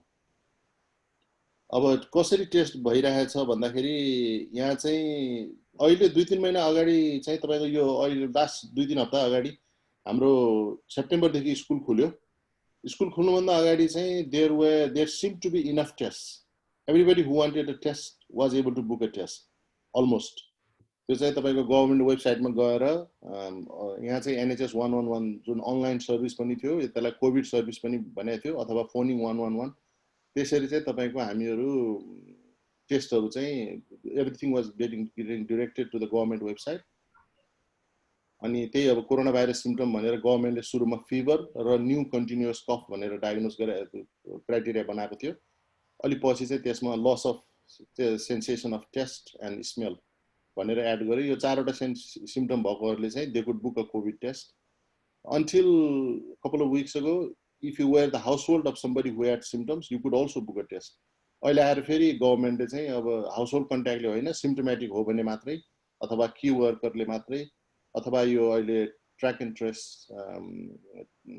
ले मात्रै कन्ट्याक्ट गर्यो भने मात्रै टेस्ट गर्नुस् otherwise don't get tested unless you have symptoms भनेर फेरि अहिले आज चाहिँ हेल्थ सेक्रेटरीले आज अघि इन्टरभ्यूमा भनिरहेको छ फेरि so the criteria has been changing from time to time कसलाई टेस्ट गर्ने टेस्टको एभाइलेबिलिटी पनि कति छ भन्ने कुरा अनि यो चाहिँ 999 होइन यो चाहिँ यसमा चाहिँ 119 हो test can be order online by calling 119 युकेमा चाहिँ यो चाहिँ 119 भन्ने चाहिँ पहिलो नम्बर अब अरूको लागि हामीलाई थाहा थिएन एक्जिस्टेन्समा भएको अहिले चाहिँ कोभिड टेस्ट गर्नलाई भनेर डेडिकेटेड फोन लाइन बनाएको छ युके गभर्नमेन्टले अब प्राइभेट टेस्टिङहरू पनि भइरहेका छन् अब फुटबल प्लेयरहरू होइन प्रिमियर लिग प्लेयरहरूदेखि इन्टरनेसनल ट्राभलरहरूदेखि अरू मान्छेहरू धेरै जसोले चाहिँ प्राइभेटली चाहिँ टेस्टहरू अर्गनाइज गरिरहेका छन् प्राइभेट क्लिनिकहरू पनि धेरै छन् यो टेस्ट प्रोभाइड गर्ने अब अहिले चाहिँ त्यही 2 लाखभन्दा माथि 200,000 भन्दा माथि चाहिँ डेली टेस्टहरू भइरहेको छ 226 त्यस्तो चाहिँ भइरहेको छ अब government do want to increase that capacity तर अहिले चाहिँ अब त्यो पोसिबल भएको छैन अब there is a delay in getting results as well अहिले चाहिँ पहिलेको भन्दा त्यो पनि भइरहेको छ अब कसरी चाहिँ हामीले प्राइमेरी केयरमा के गर्यौं कसरी चाहिँ केयर प्रोभाइड गर्यौं भन्दाखेरि पहिला चाहिँ तपाईको जो कोरोना भाइरस भएको सिम्पटम भएको मान्छेहरू पनि घरमै बस्नुस् unless you are unwell don't go to hospital भनेर चाहिँ यहाँ चाहिँ वाइड स्प्रेड क्याम्पेनिङ त्यही नै थियो है किनभने not to overwhelm the NHS. If everybody with COVID symptoms or with a COVID positive test was getting admitted to hospital, we don't think the system would have been able to cope. त्यो हुँदा हुँदै नेपालमा चाहिँ भइरहेको थियो सुरुमा नेपालमा चाहिँ मलाई त्यो बेला अचम्म लाग्थ्यो कि बागलुङमा चाहिँ अब कोरोना भाइरसलाई चाहिँ एम्बुलेन्सले लिन जान मानेन अर्को एम्बुलेन्स गयो नभए अर्को ठाउँमा वडा अध्यक्षले आफै ड्राइभ गरेर चाहिँ कोरोना पोजिटिभलाई गर्यो भन्दाखेरि हाम्रो चाहिँ उताको देशको र यता नेपालको र यहाँको चाहिँ सिस्टममा चाहिँ त्यो फरक मैले चाहिँ देखिरहेको थिएँ किन चाहिँ सबैजनालाई हस्पिटलले एडमिसन गरेको होला अब न असिम्टोमेटिकलाई एडमिसन गर्यो अब पिपी खर्च भयो हैन ट्रान्सपोर्ट हुँदाखेरि सर्ने चान्स भयो असिम्टोमेटिक त धेरैसो त असिम्टोमेटिक डिजिज छ भन्ने कुरा चाहिँ त्यो बेला चाहिँ that was one thing that was अझ अल सोसियल मिडियामा पनि मैले त्यो कुराहरू गरिरहेको थिएँ अनि तपाईको त्यो हामीले चाहिँ अब स्टे एट होम धेरै नेपालीहरू पनि मलाई फोन गर्नुहुन्थ्यो धेरै ज्वरो आयो धेरै गाह्रो भयो के गर्ने त्यो बेला चाहिँ गभर्नमेन्टको गाइडेन्स पनि त्यही थियो हामीले चाहिँ घरै बस्नुस् प्लिज स्टे एट होम भन्ने हाम्रो पेसेन्टहरू पनि धेरैलाई अब स्टे एट होम भन्ने unless you are getting short of breath or you are hypotensive unwell अब हाम्रो पेसेन्टहरूको डेथ पनि भयो हाम्रै प्र्याक्टिसमा पनि डेथ भयो अब घरमा बस भन्दाखेरि घरमै unfortunately some of the patients died at home without being taken to hospital. त्यो रिस्क चाहिँ अब घर बस्न सबैलाई घर बस्ने मेसेज दिँदाखेरि अब अनलेस यु आर अनवेल त्यो चाहिँ भयो तपाईको अब मैले अघि भने जस्तै 111 चाहिँ हाम्रो एनएचएस को चाहिँ डेडिकेटेड कोभिड सर्भिस भएको थियो प्राइमेरी केयर भन्दा पनि we used to direct people to NHS 111 either online or through the phone अनि हामीले चाहिँ प्राइमेरी केयरमा के गर्यौं भने the whole system was totally revamped we had to do it to protect our staff to protect other patients we couldn't have a waiting room full of patients in this pandemic obviously so what we started doing was it all moved into telephone ट्रेयाज so फोनबाट ट्रेयाज गर्ने system भयो अनि अब त्यही 10-20% पेशेन्टहरू हेर्ने बाँकीलाई चाहिँ telephone ट्रेयाजै गर्ने unless you had to see them we were not seeing patients face to face अहिले आएर त्यो बढिरहेको छ we are seeing more and more as we understand the condition more अनि मेनली चाहिँ हामीले चाहिँ फोनबाटै गर्ने अनि भिडियोबाट पनि हेर्यो कति कुराहरू when they said oh I have a swelling I have a lump I have a skin rash भन्दाखेरि हामीहरूले चाहिँ भिडियोबाट पनि हेर्ने त्यो पनि अहिले चलिरहेको छ तर मी पर्सनली मैले चाहिँ आजकल भिडियो भन्दा I'm starting to bring them in. Last week I had 8 people. नत्र भने generally I used to see about 2, 3, 4 त्यस्तो हेरिरहेको थियो दिनमा. Now I'm going to see about 6, 8, 10 people a day. I think that might go up as well. अनि covid को लागि चाहिँ प्राइमेरी केयरमा अब हस्पिटल एडमिसन हुनेहरु त हस्पिटल एडमिसन भइहाल्यो. प्राइमेरी केयरमा चाहिँ कोभिड क्लिनिक छ यहाँ. हट क्लिनिक भनेको छ. With more PPE, better protection. चाहिँ suspected COVID patientहरुलाई चाहिँ त्यो dedicated clinicहरुले ठाउँ-ठाउँमा छ. तिनीहरुले चाहिँ हेरिरहेको छ. So they don't come into all the GP practices. त्यो चाहिँ त्यो facility चाहिँ छ. अनि हस्पिटल चाहिँ अब तपाईको त्यही अब एडमिसन फेसिलिटी हुन त यहाँ अब anybody can go into hospital. You are allowed to call 999, bring an ambulance out. You are allowed to go into A&E. त्यसमा कुनै restriction छैन. So a lot of people have gone and they got assessed and they got sent home. They get tested, हैन, they still get sent home. तर अर्को चाहिँ Nightingale hospital भन्ने चाहिँ यहाँ चाहिँ कोरोनाको लागि नै डेडिकेटेड हस्पिटलहरु ठाउँ-ठाउँमा बनायो. लन्डन, बर्मिङहाम, हैन, ग्लासगो, विभिन्न ठाउँहरुमा चाहिँ नाइटिङ्गेल हस्पिटल बनायो. But they did not serve much purpose. किनभने के गर्यो भने NHS ले चाहिँ अघि कमल दाइले भने जस्तै they repurposed, it became a COVID service more like, rather than providing all the care. We stopped doing elective surgeries, a lot of those elective procedure. अनि त्यो भएपछि चाहिँ the whole service shifted to us providing COVID care. त्यो अनि फिजिशियनहरु पनि सर्जनहरु पनि अब कार्डियोथोरासिक सर्जनहरु they started working as a junior doctor for the coronavirus unit, हैन. ICU मा गएर they started working as junior doctor. त्यसरी चाहिँ retraining, repurposing भएपछि चाहिँ we managed to stave off the peak. अनि नाइटिङ्गेल हस्पिटलहरु पनि धेरै क्लोज भइसक्यो. They are not working at the moment. Maybe if there is a second wave, they might be brought into function again. Nightingale चाहिँ अब योको question चाहिँ मलाई आएको question चाहिँ यो थियो कि केयर चाहिँ कम्प्लिटली फ्री हो भनेर. अब it's scary looking at social media pages of American patients, हैन.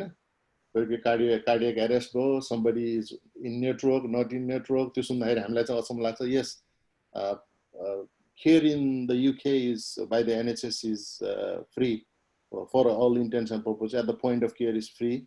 अनि यो कोभिड केयर चाहिँ टोटली फ्री हो. कम्युनिकेबल डिजिजहरु NHS ले त्यसै पनि अब टिबी लागेको मान्छे आयो भने they do get free treatment, even if they are just visitor, just for a day or 2 days or whatever. The communicable disease त पहिले पनि फ्री नै गरे हो. यसको लागि पनि फ्री नै छ. Testing is also free, treatment also free covid.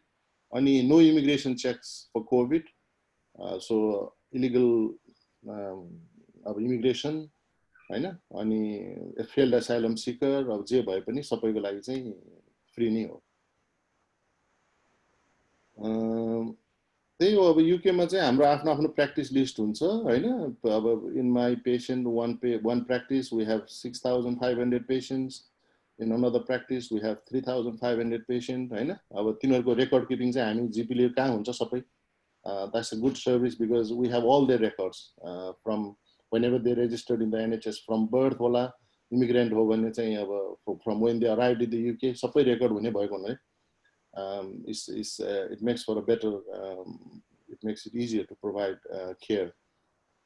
अनि मैले चाहिँ अघि भने जस्तै mainly providing telephone triage. अनि कोही पेशेन्टहरु सस्पेक्टेड भयो भने चाहिँ we admit them to hospital. We talk with the hospital. Sometimes we have to send an ambulance out if they are unwell. त्यही नै हो. Azhar, Dr. Mano, it was a very interesting talk. Different perspectives सुन्न पाइयो.